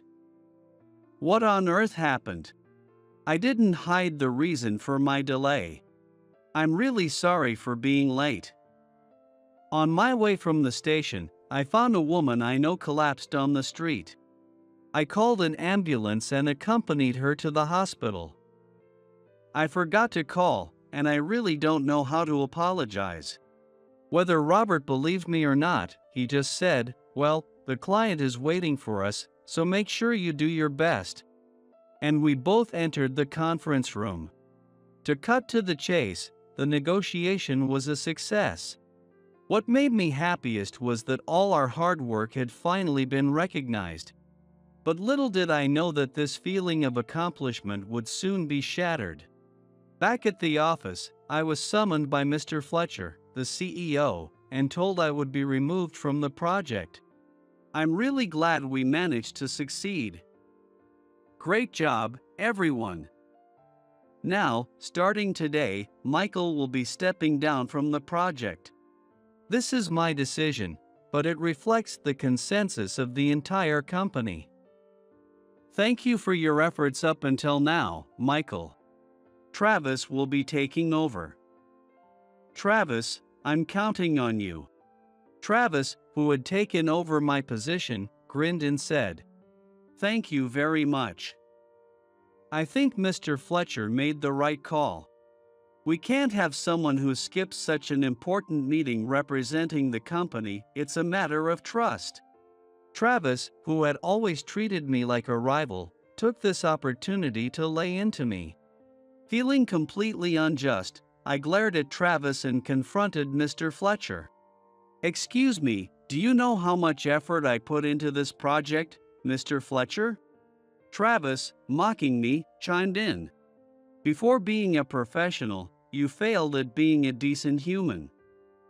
Showing up late without even a call? I thought you'd chickened out and run away. And look at you, acting all high and mighty just because your sales numbers are good, despite coming from some no-name third-rate university." Yes, I graduated from a so-called third-rate university. But that has nothing to do with this, does it? I admit I was wrong for not making a call, and I truly apologize for that. But the negotiation was successful. Do you have any idea how much I've invested in this? I've worked my way up from the bottom. Unlike you who have been on the fast track your whole life. I've worked 10, no, 100 times harder than you have. And yet, hearing our argument, Robert sided with Travis. But Michael, Mr. Fletcher didn't decide this based solely on this incident. 6 months ago, during the contract with Company S, we had to cover for your mistake, too. You almost caused the deal to fall apart when you upset their executive. And it was Travis's quick thinking that saved the day. I heard you even tried to take credit for that. Travis chimed in, pretending to reminisce. "Oh, yeah, you went around bragging like it was all you're doing, didn't you?" Without my quick thinking, that contract would have been dead in the water. I had no idea about any of this. Actually, that wasn't my fault. I wasn't directly involved in the Company S project. I had only given advice to Alice, one of Travis's team members, so I could focus on the Company K deal. Travis and Alice must have spread these lies. Damn it! I'd been set up. Realizing that anything I said now would just sound like excuses, I kept quiet. Mr. Fletcher, looking at me for a moment, then said, "Michael, you'll be contacted later with further instructions. For now, stay at home and wait. This isn't just about today's incident. I've had concerns about your attitude toward your colleagues for a while. But today confirmed it for me. I had high expectations of you, and I'm disappointed." Hearing Mr. Fletcher's words, my mind went blank. Michael, you really screwed up this time. Looks like you're definitely getting fired. Thanks for everything. But the company will be just fine without you. Rest in peace. Rest in peace, huh? Travis and Alice's mocking words barely registered in my mind. Feeling utterly defeated, as if all my hard work had been for nothing, I suddenly thought of Emily. That's right, Emily. When I left the hospital, the nurse had told me she'd be fine with some rest, but I couldn't stay still. I rushed to the hospital where she had been taken. At the reception desk, I was informed that she had regained consciousness and was now in her room. As I approached, I could see through the open door that Emily was sitting up in bed. Surprised, I called out to her from the hallway. "Are you okay to be up already?" Startled by my sudden voice, Emily turned to look at me and, seeing my face, she smiled. "Michael." Yeah, it's me. I knew it. It really is you, Michael. I thought I heard your voice in my dreams. So, you really were by my side. The nurse told me a man had accompanied me. Thank you for helping me. Luckily, I didn't get seriously hurt. I guess I just got a bit dizzy from being so tired. Must have scared you, huh? Hearing from her that she wasn't seriously injured, I felt relieved and shared my surprise at seeing her here in Tokyo. I never expected to see you here. She looked at me with disbelief and continued. No. I meant my face. That's when I noticed a large bruise stretching from her temple down her cheek. It wasn't there before. Emily looked down, trying to hide the injury, and began to tell me about a painful event that had happened without my knowing. The year after you left for Tokyo, there was a fire at my parents' house. I was unharmed, but my father died shielding me from a collapsing beam. I got burned on my face in the process, and it's been like this ever since. Seeing her smile sadly, I was at a loss for words. While I had lost contact with Emily, she had gone through such a terrible ordeal. And here I was, feeling sorry for myself, thinking she had just moved on and left me behind. I tried to cheer her up a little. Emily, I'm so sorry about your dad, but I'm really glad you're okay. And honestly, until you mentioned it just now, I didn't even notice the scar on your face. Maybe realizing I wasn't lying, Emily burst out laughing. Really? You didn't notice? No way. How could you be so clueless? Maybe it's because it's not as noticeable as you think. You haven't changed at all. And by that, I mean you're still as cute as ever. Though, to be honest, you've also grown more mature and, well, even more beautiful. It's kind of embarrassing. I've always liked your face. But I fell in love with your kind nature, the way you always put others before yourself. Really? Do I really come off like that? Seeing the disbelief on her face, I decided to share a story I had never told anyone before about why I fell for her. Back when we were in college, remember how I was a scholarship student from a single-parent household and was working 2 jobs, day and night, just to get by? Yeah, I remember. I used to wonder why someone who looked like they were just messing around was working so many jobs. Wait, you thought I was messing around? I was the most serious, struggling student ever. I meant how you looked. I had never realized people saw me that way. I continued with my story. So, one day, I was so exhausted that I overslept and missed the final lecture, the last one.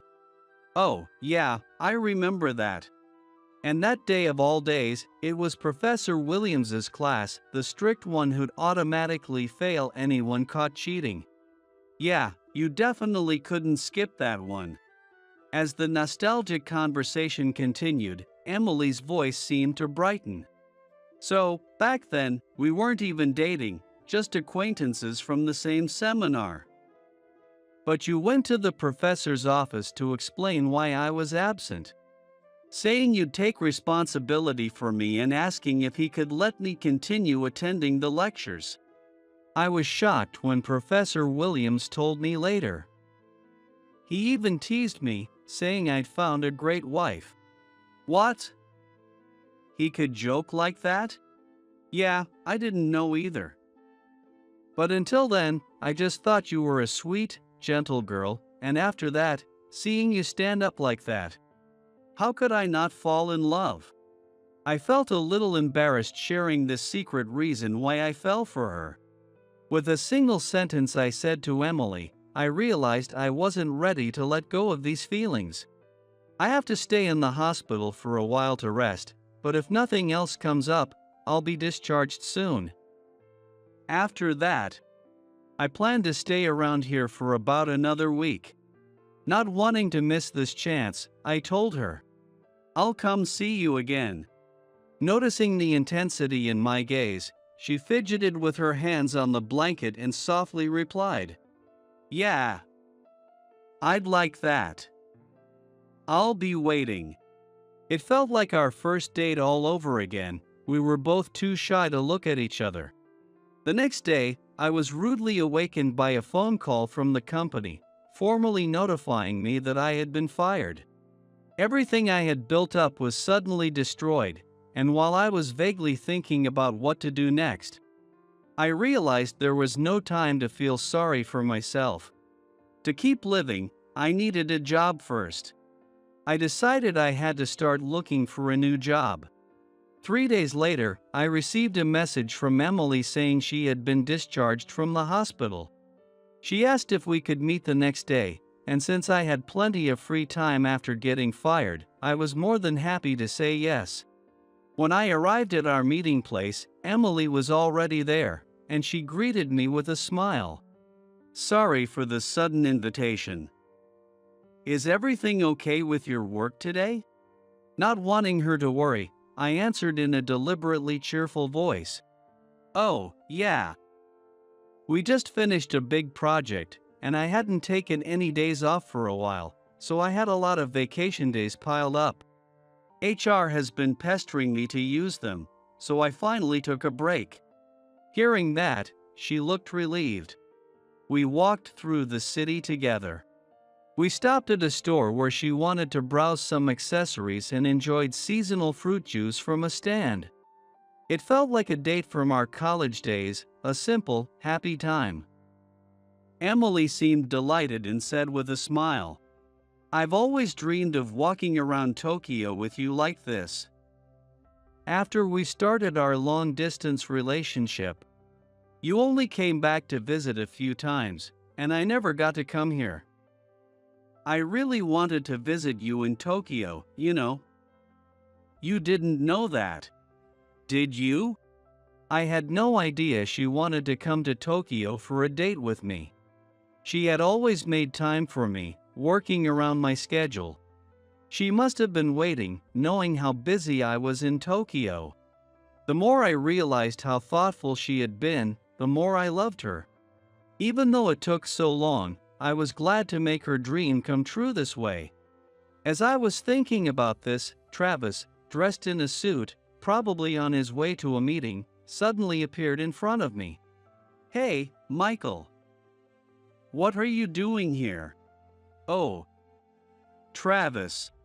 Travis looked back and forth between Emily and me and said, Out with a girl on a weekday afternoon, huh?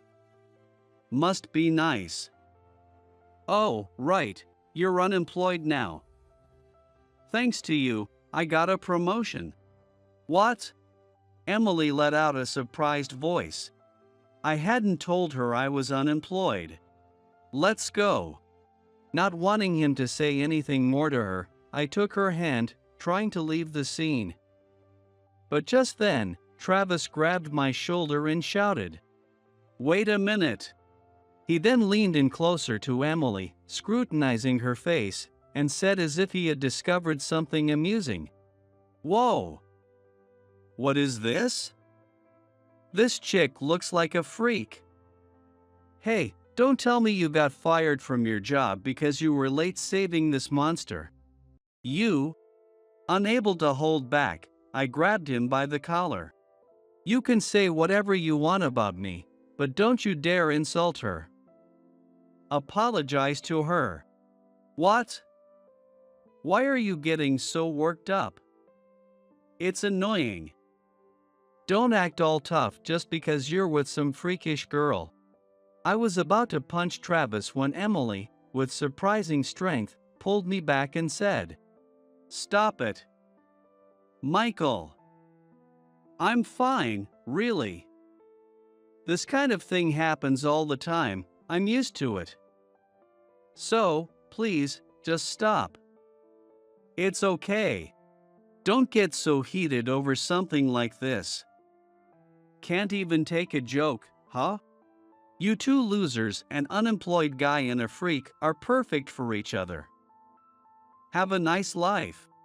Feeling awkward after Emily's intervention, Travis muttered under his breath as he walked away. My insides were still boiling with rage. I felt ashamed of my inability to do anything and apologized to Emily. "I'm sorry." Emily looked at me, confused, and said, "Why are you apologizing? I'm the one who should be saying sorry." Her grip on my arm tightened.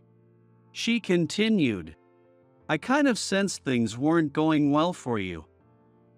I was shocked to hear you got fired. But you were trying to act cheerful like you always do when things are tough. That's just how you are. I've known that since back then. I could tell you were really hurting." I was surprised that Emily had seen right through me. The fact that she remembered this quirk of mine and kept it to herself out of kindness made me realize I could never match her. It was for reasons like this that I had fallen for her. Then, I noticed that her hand, which was holding my arm, was trembling slightly. I wondered how deeply Emily had been hurt by Travis's cruel words. Overwhelmed by my feelings, I found myself embracing her tightly. She slowly nestled her cheek against my chest and began to speak in a trembling voice. "I'm sorry, Michael. I'm used to this. It happens all the time. I'm okay." I tightened my arms around her and said, "Don't get used to it. I'll protect you. I'll shield you from every cruel word, from anything that hurts you. You don't need to get used to it, let me protect you." We stayed like that for a while. Then, she slowly moved in my arms, lifted her face, and, already having stopped crying, took a deep breath and said, as if convincing herself, "I'm done running away. I don't want to let go and regret it anymore." Seeing the determined look in her eyes, I thought once again how beautiful Emily was. A week later, my former workplace was in an uproar. Samuel, the executive director, rushed into the CEO's office with a flustered expression. "Mr. Fletcher, this is serious. Look at the news. Turn on the TV." The news reported a sudden change in the CEO of Company K. "Hey, what's going on here? We haven't heard anything from Company K." "Travis, you're in charge. Weren't you informed of anything beforehand?" Robert, equally clueless, demanded answers from Travis. "Hey, Travis, what's going on?" Travis, who knew nothing, was flustered and panicked. "I swear, I had no idea. This is all news to me." "Oh, wait, the press conference is starting. The new CEO is about to appear." The announcement of the CEO change from Company K early that morning had thrown everyone into chaos. Naturally, Travis's company, which was one of Company K's major clients, was caught off guard. Unable to respond to something they hadn't been informed of. Calls for confirmation rang endlessly from subcontractors and competitors, and there were even suggestions to temporarily shut down the lines. Meanwhile, on TV, the press conference for Company K's new CEO was about to begin, and everyone in the office watched the screen with bated breath. The male host greeted the audience and began explaining the sudden leadership change. It was announced that the former CEO, Mr. Nelson, would retire to the position of chairman, and that his retirement was not due to any health issues or other negative reasons. Travis, eagerly waiting to see who the new CEO was, watched as a figure ascended the stage at the host's cue, and was so shocked he couldn't utter a word. "I'm Emily Thompson, and I have been appointed as the new CEO of Company K." She spoke slowly and politely, but with a tone that conveyed strength and determination. One of the reporters asked, "What is your relationship with Chairman Nelson?" "Chairman Nelson is my father." "What?" When Emily proposed this change to me, she explained the following. She and Chairman Nelson were technically parent and child by marriage. Chairman Nelson had been well known both inside and outside the industry as a lifelong bachelor, so I never knew he had gotten married. Emily's parents and Chairman Nelson had been friends since their university days, always together as a trio. However, when the fire broke out at Emily's house, her father died. In their time of need, Chairman Nelson stepped in and said, "His family is like my own," and took care of them. Afterward, Chairman Nelson and Emily's mother got married, making him her stepfather. She told me that every time she saw the scars from the fire, she felt sadness and wondered, why me, sinking into a self-deprecating mindset. She had been holed up at home for a long time and, whenever she did go out, was subjected to stares of curiosity and pity, which made her afraid of the outside world. Reuniting with me seemed to have given her the courage to step back into the light again.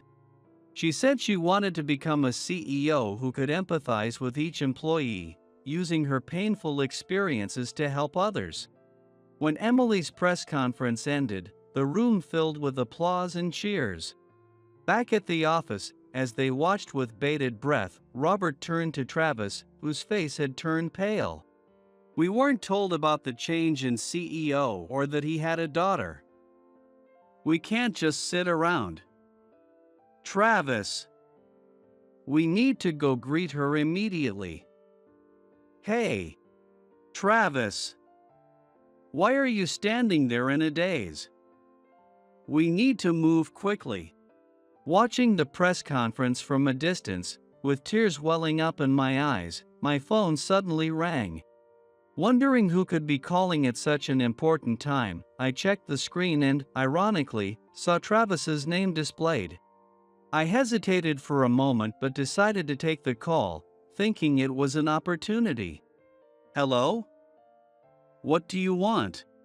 "Hey, it's me, Travis." Sounds like a scam call. "Hey, don't make fun of me. The new CEO of Company K, Emily Thompson, she's the woman you were with in the city, right?" "Yeah, the very woman you insulted as a monster." "Come on, don't say that. It was just a figure of speech, not what I really meant. I was just jealous of you flirting with such a great girl.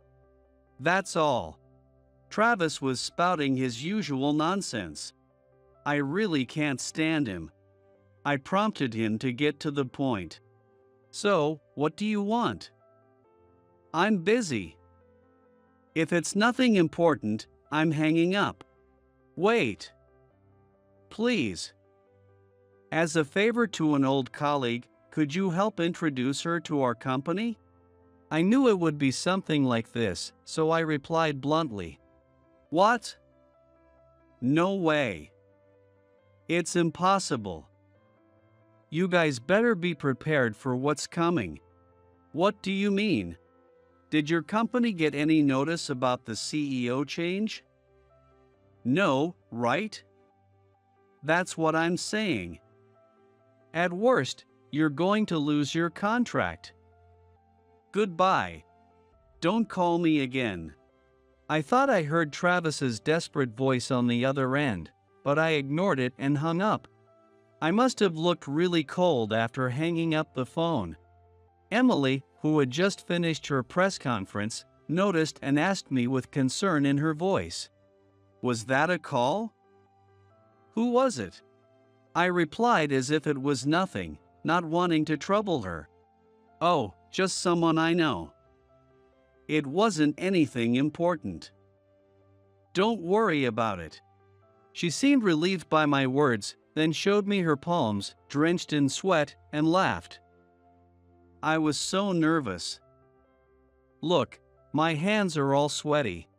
Because of my experience in a similar industry, Emily had asked me to support her, and I ended up working under her. It was a rewarding job in a lively workplace with a great environment, and I quickly began achieving results. This led to a boost in the company's performance, and Company K soon became the undisputed leader in the industry. Meanwhile, Travis's company, having lost its contract with Company K, found itself left behind in the industry. Their number of contracts plummeted, and their performance hit an all-time low since the company's founding. As a result, Robert was demoted, and Travis faced a salary cut and demotion. It was said that a massive layoff was just a matter of time. Around the time Company K's performance started to soar, I was summoned by the former CEO, Mr. Nelson, who was Emily's stepfather.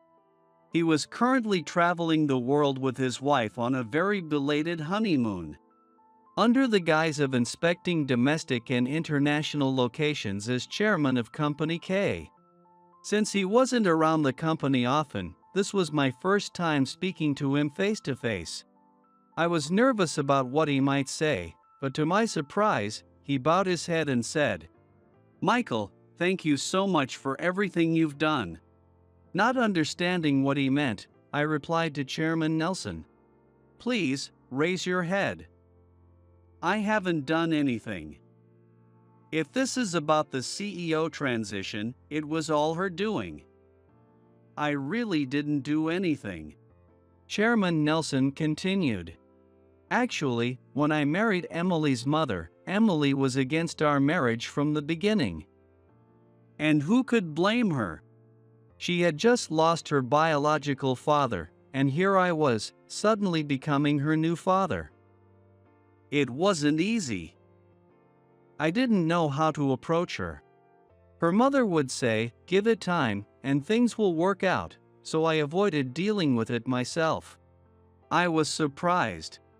I had always assumed that the relationship between the two of them had been good from the start.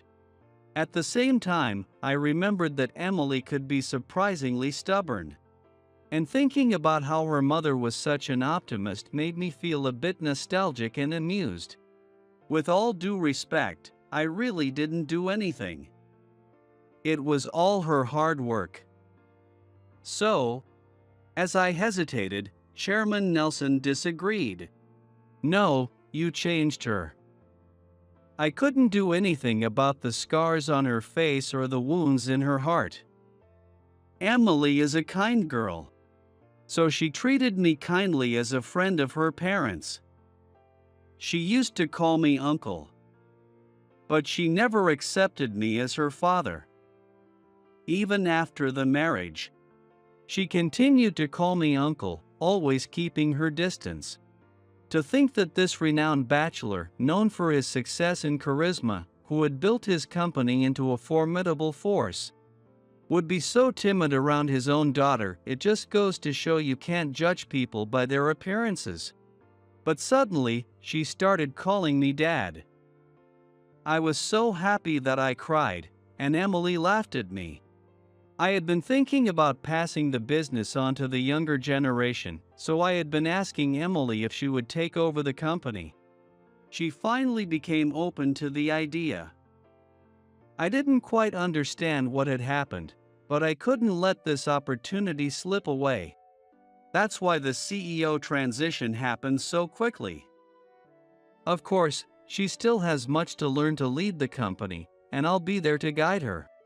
As I began to understand, the charming, cool old man in front of me spoke with a mischievous glint. I never expected that a man like you was behind her change. Emily isn't to be underestimated, but I hope you'll stay by her side to support her. And maybe, just maybe, forever, Chairman Nelson said with a wink, clearly amused by his own mischief, leaving me flustered and scrambling to respond. Wait, what do you mean by that? We're not. He laughed and said, "You can't fool me. The way you two talk about each other, hearts are practically floating out of your eyes. It's embarrassing to watch." I had no defense against that, so I decided to speak honestly about my feelings. I believe she will become a great CEO who understands the pain of others and supports her employees. I plan to stand by her and support her as best as I can.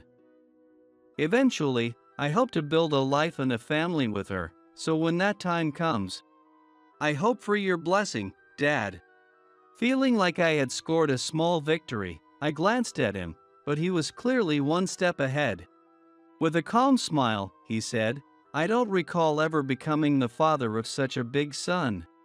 But I wouldn't mind if it turned out that way in the future." As I stepped out of the chairman's office, feeling a sense of relief, I saw Emily waiting for me right outside the door. With a slightly anxious expression, she looked at me and asked, "What did he say?" Not wanting to explain it myself, I replied, "You should ask him directly, Emily." But, clearly understanding most of it, she turned away with a playful pout and said, "Michael, you're so mean. I'm not talking to you," and marched down the hallway with a huff, pretending to be upset. To make up for it, I hurried after her, pretending to be flustered, and suggested, "How about we go out for dinner with your parents sometime soon? I could even invite my mom to join us." Emily, catching my meaning, looked back at me with a smile and said, "Oh?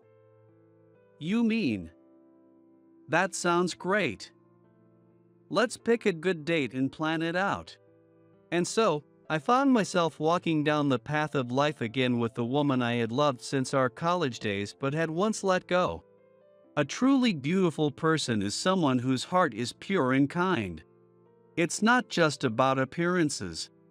Emily, who understands the pain of others, is a truly beautiful person with an unyielding spirit. Someone who can stand with the weak is truly worthy of being a leader.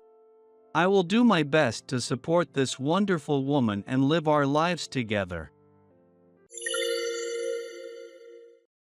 There are two flavors I'll never forget. One is the simmered hamburger steak my mom used to make. The other is garlic-infused fried chicken. I've never tasted anything at a fancy restaurant that surpasses these. I know why. They're dishes deeply tied to my heart. My name is Jason. I'm a 44-year-old orthopedic surgeon. And, even at this age, I'm still single. I never had the luxury to think about marriage. After my father passed away and the clinic was closed, I worked tirelessly to reopen it myself. I did it for my late parents and for my second mother. My father's orthopedic clinic was located in the heart of the downtown area. There are many patients in this area where a lot of elderly people live. The clinic was always crowded with people. I'm going to Kevin's house. As an elementary school kid, I would throw my backpack down and dash out the door. Kevin, my childhood friend since kindergarten, lived about 10 minutes away from the clinic at his family's bento shop. My father was a doctor, and my mother a nurse, so they were always too busy to leave the clinic. That's why I went to Kevin's place almost every day. Of course, I enjoyed playing with him, but there was something else I looked forward to. "Hey, champ, welcome." Kevin's mom, Mary, always greeted me like that. And while we pretended to work on homework, she'd sneak us some leftovers from the shop. "Study hard, okay?" Sometimes it was a croquette, fried shrimp, grilled meat, or even a rolled omelet. This is kind of a letdown. Yeah, no meat lately. Even as we complained, the side dishes were a feast for us, hungry after school. But there was one thing we always called the jackpot. That was their famous fried chicken. Garlic and spices made it taste so grown up to us. Kevin's mother knew that too. On fried chicken days, she'd always grin and handsome over to us. Both Kevin and I were only children. We were each being raised to take over our family's businesses. We went to the same school through middle school, but our paths finally split in high school. See you around. Yeah. We made that promise on graduation day, but over time, we drifted apart. In the early summer of my junior year, my father went out of town for a conference. By that time, my mother had already passed away. She had fallen ill when I was in the lower grades of elementary school. The only memory I have of her is the simmered hamburger steak she made for my birthday. Since I was so excited and said, "This is delicious," my mom has made it for every celebration and event ever since. Will you be okay on your own? I'll be fine. When I get back, I'll make your mom's hamburger steak for you. I'm not a kid anymore, Dad. I waved goodbye as he left. I was planning to invite Kevin over for the first time in a while and enjoy the freedom. We hadn't seen much of each other since we went to different high schools, so I was more focused on that than on my dad's trip. I never imagined it would be our final goodbye. I thought Dad would be back tomorrow. Kevin and I spent the night listening to his favorite artist's music, laughing at meaningless things. Then the phone rang in the middle of the night. Kevin was fast asleep. Rubbing my tired eyes, I picked up the receiver. Hello? Is this Jason? A firm voice, like someone hitting a stone. It was my father's colleague, a physician. What's going on? I wanted to let you know about your father. He didn't look well today, he might not be feeling great. He seemed fine when he left, but maybe a doctor's eyes saw something I didn't. Okay. Thanks for letting me know. I waited anxiously for my dad to return. When he did come back, he indeed looked pale. As a doctor, he must have realized it too. He went for tests at the hospital immediately. The results were grim, and he was given a terminal diagnosis. Treatment began right away. But his body, worn down by years of overwork, didn't last long. Just before I started my senior year of high school, my father passed away peacefully in his sleep. A few days later, we held the funeral. I was still in shock, feeling like I was floating through the whole experience. Not a single tear came. The one who cried the most was Kevin's mother, Mary. Thank you for everything, Mary. After the service, I thanked her and Kevin as they were leaving. Champ, if you need anything, don't hesitate to ask. Mary, her eyes red from crying, looked at me with concern.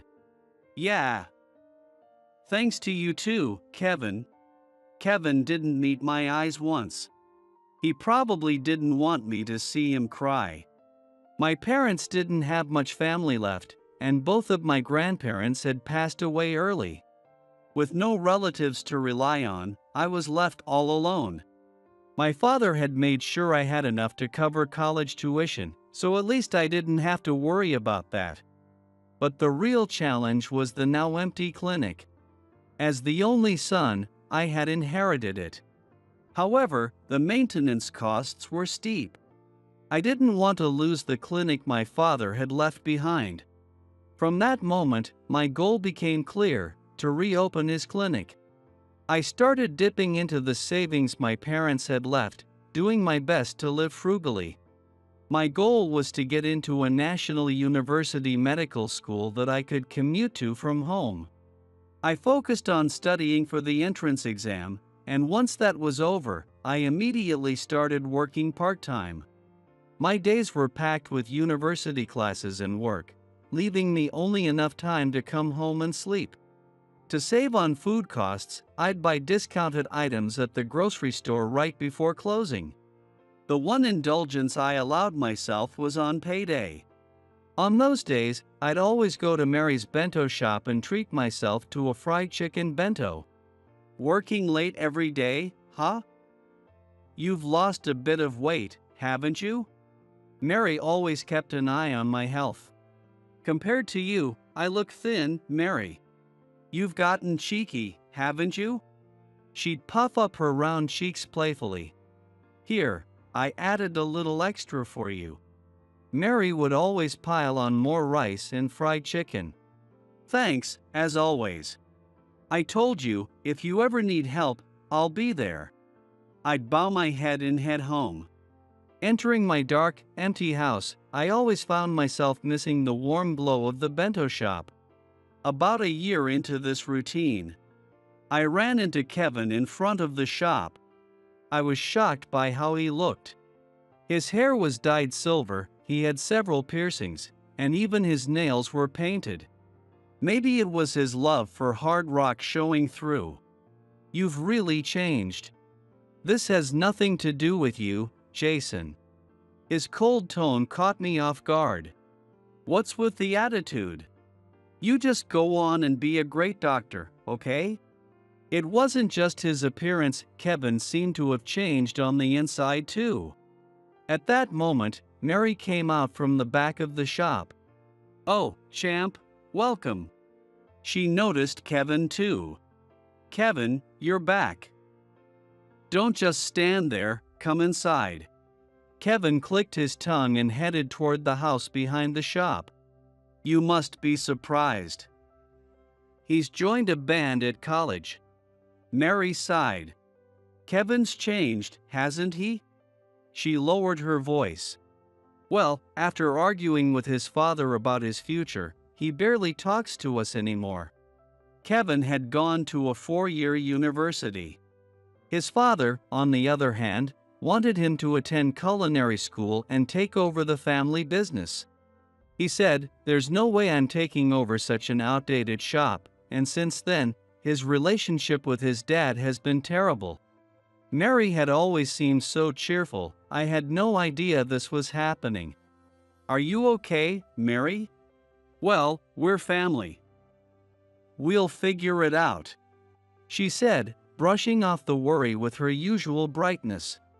Oh, here, take this. She handed me a bag filled with fried chicken, croquettes, simmered dishes, and salad. I can't take this much. It's just leftovers. We'd have to throw it out anyway, so please take it.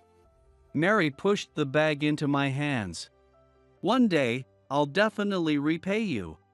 Just seeing your face every day is enough for me. She waved her hand with a smile. A few months later, Kevin suddenly came to visit me. He had a large bag and a guitar slung over his shoulder, and he looked like he had something heavy on his mind. What's going on? Come inside. No, I'm fine here.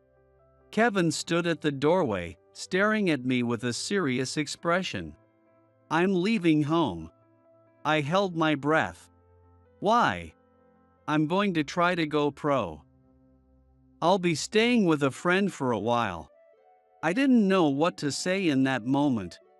To this day, I still don't know what the right response would have been.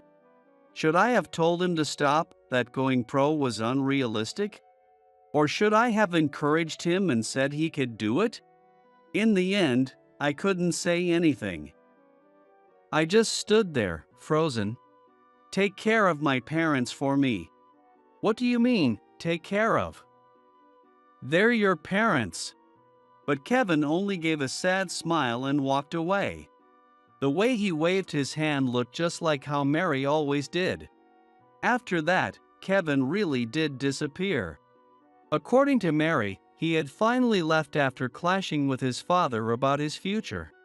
By the time I was in my second year of college, my routine had settled, and I found myself with a bit more free time.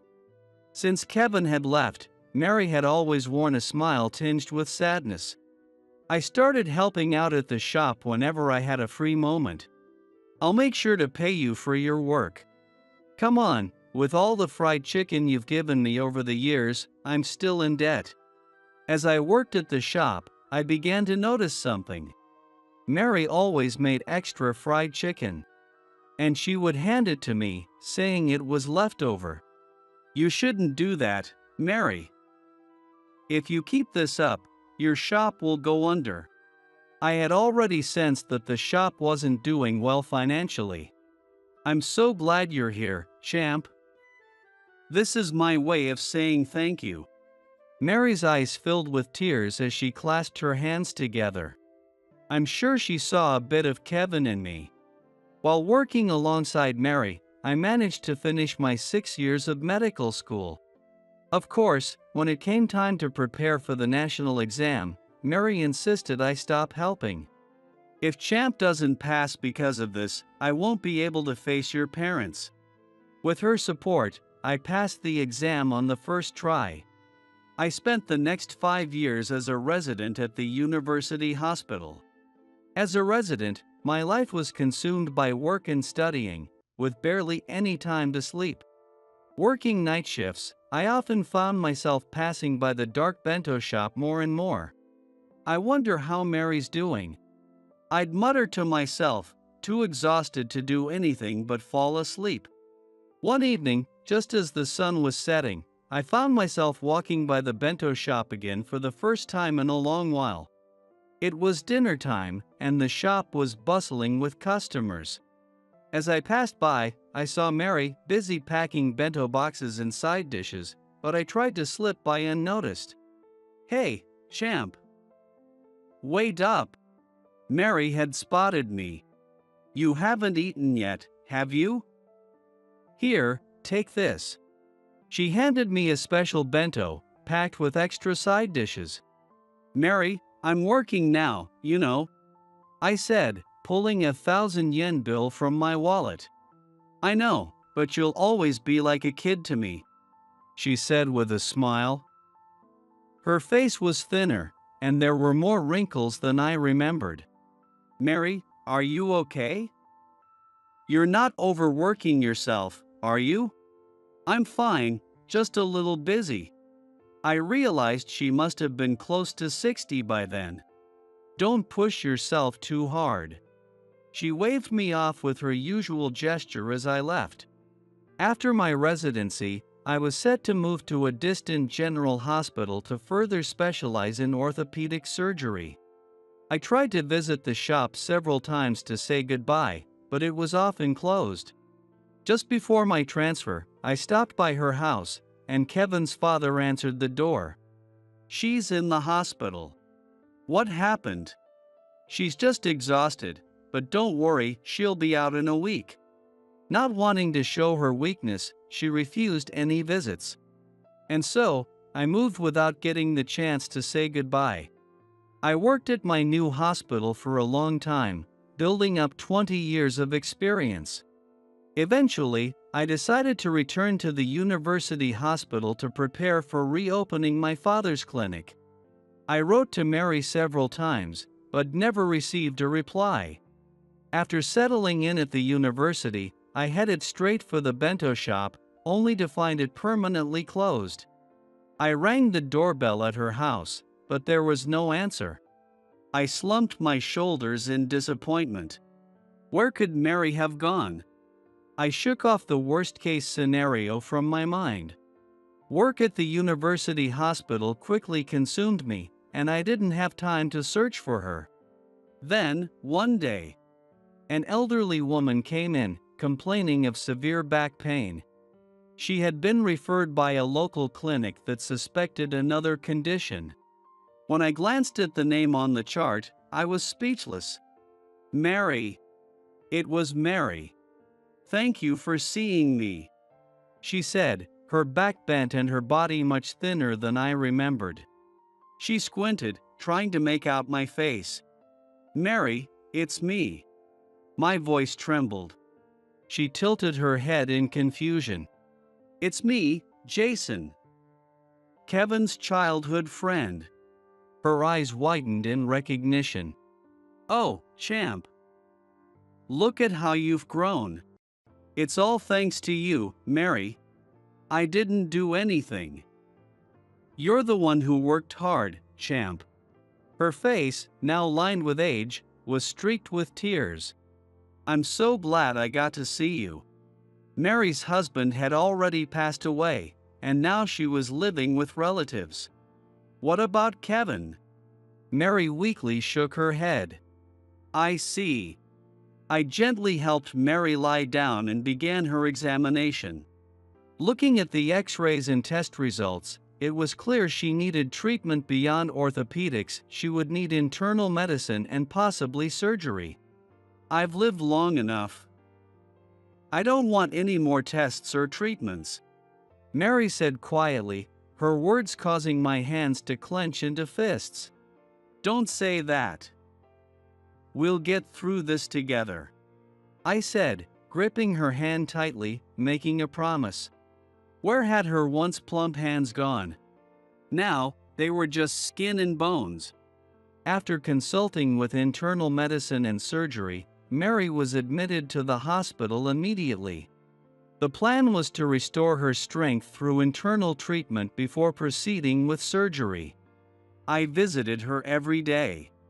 Are you eating properly, champ? She asked me the same thing she had 30 years ago. I'm eating just fine, I replied, knowing that in her eyes, I was still the 18-year-old boy she once knew. As she continued her treatment, another issue became apparent. Her cognitive function was declining. At first, it was just minor forgetfulness and emotional outbursts. Then, slowly, in her mind, I regressed to being an elementary school kid. Thanks to Champ visiting, Kevin's doing his homework again. Oh, today I've got plenty of fried chicken. In reality, Kevin had just copied my notes back then. And sometimes we gave the fried chicken to stray dogs. Thanks, Mary. Somehow, that became the only thing I could say in response. Occasionally, Mary would return to the present.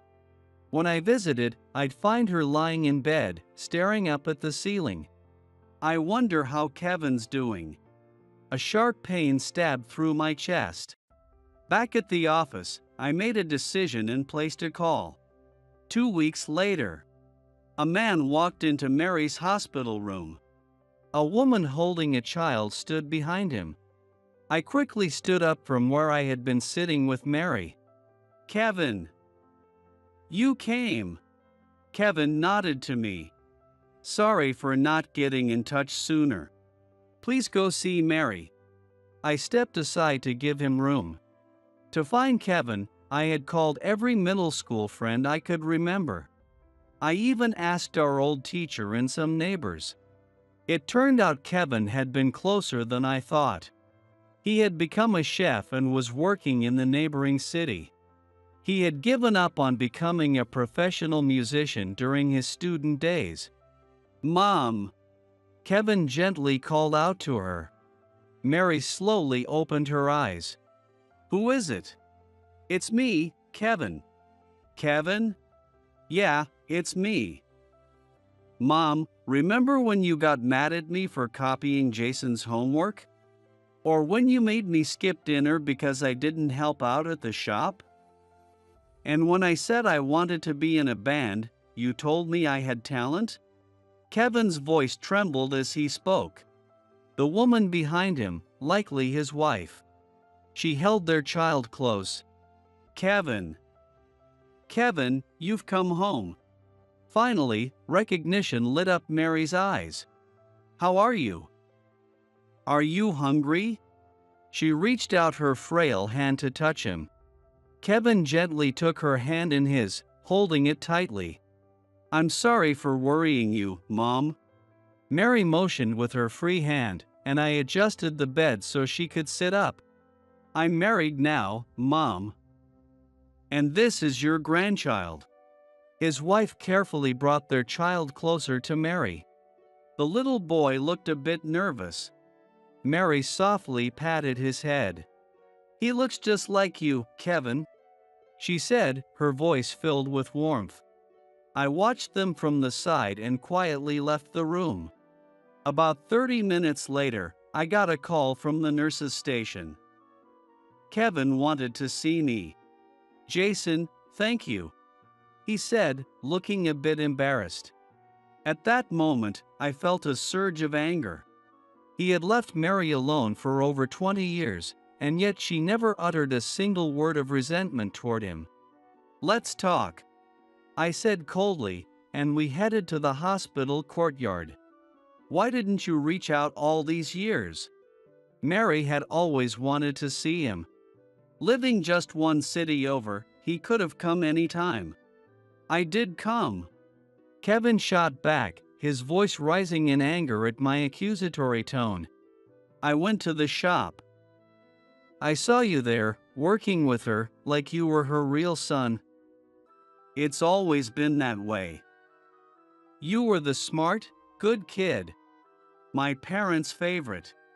Kevin's emotions erupted. "That's not true. They were just worried about me. My dad used to say, if only Kevin were as smart as Jason, I could trust him with the shop." "No, you've got it wrong. It only means they had high hopes for you. I hated always being compared to you." Kevin's sharp words left me speechless. But after swallowing my pride, I asked him again, "Did you hate me?" "Yeah, I did." I lowered my head, my shoulders trembling. "Okay. Then I won't show up in front of you or Mary ever again. But you, please, be there for her." I fought back tears. I had always thought I was grateful to both Mary and Kevin. But maybe I had been the one to sever their bond. Perhaps I would never see either of them again. At that moment, I truly believed it would be the last time I'd see them. For a while after, I closely monitored Mary's condition. However, her health continued to deteriorate. The surgeons eventually told me that surgery was no longer an option, leaving my heart in turmoil. The decision was made to switch to palliative care, and she was scheduled for a transfer to another hospital. On the day of the transfer, I stood by the window, looking down at the hospital's roundabout. Soon, a car would arrive, and Mary would be taken to the new facility. Just then, my phone rang in my pocket. Mary's family would like to say their final goodbyes. "Kevin?" I quickly made my way to her room. The room was tidy, and everything was ready for the transfer. As I entered, Kevin walked over to me with big strides. "I'm sorry about last time," he said, bowing deeply. "After that, I was able to talk to Mom a bit. She told me how much she appreciated you. I'm the one who could never repay her." "Actually," Kevin looked straight at me, "I'm thinking of reopening the bento shop. But there's one problem." "A problem?" I thought maybe it was funding. Or family opposition. "The fried chicken recipe. The only person who can teach me is you." I couldn't help but burst out laughing. "My teaching fee isn't cheap, you know. I'll pay you with 10 bentos. That's a deal." We shook hands firmly. Mary watched us with a big smile on her face. Less than a year later, Mary passed away peacefully. Her face looked serene, as if she had found peace. Kevin reopened the bento shop and now works tirelessly, pouring his heart into it. As for me, I'm finally fulfilling my 20-year dream of reopening my father's clinic this spring. The scent of fried chicken wafted through the air, carried by the petals of cherry blossoms.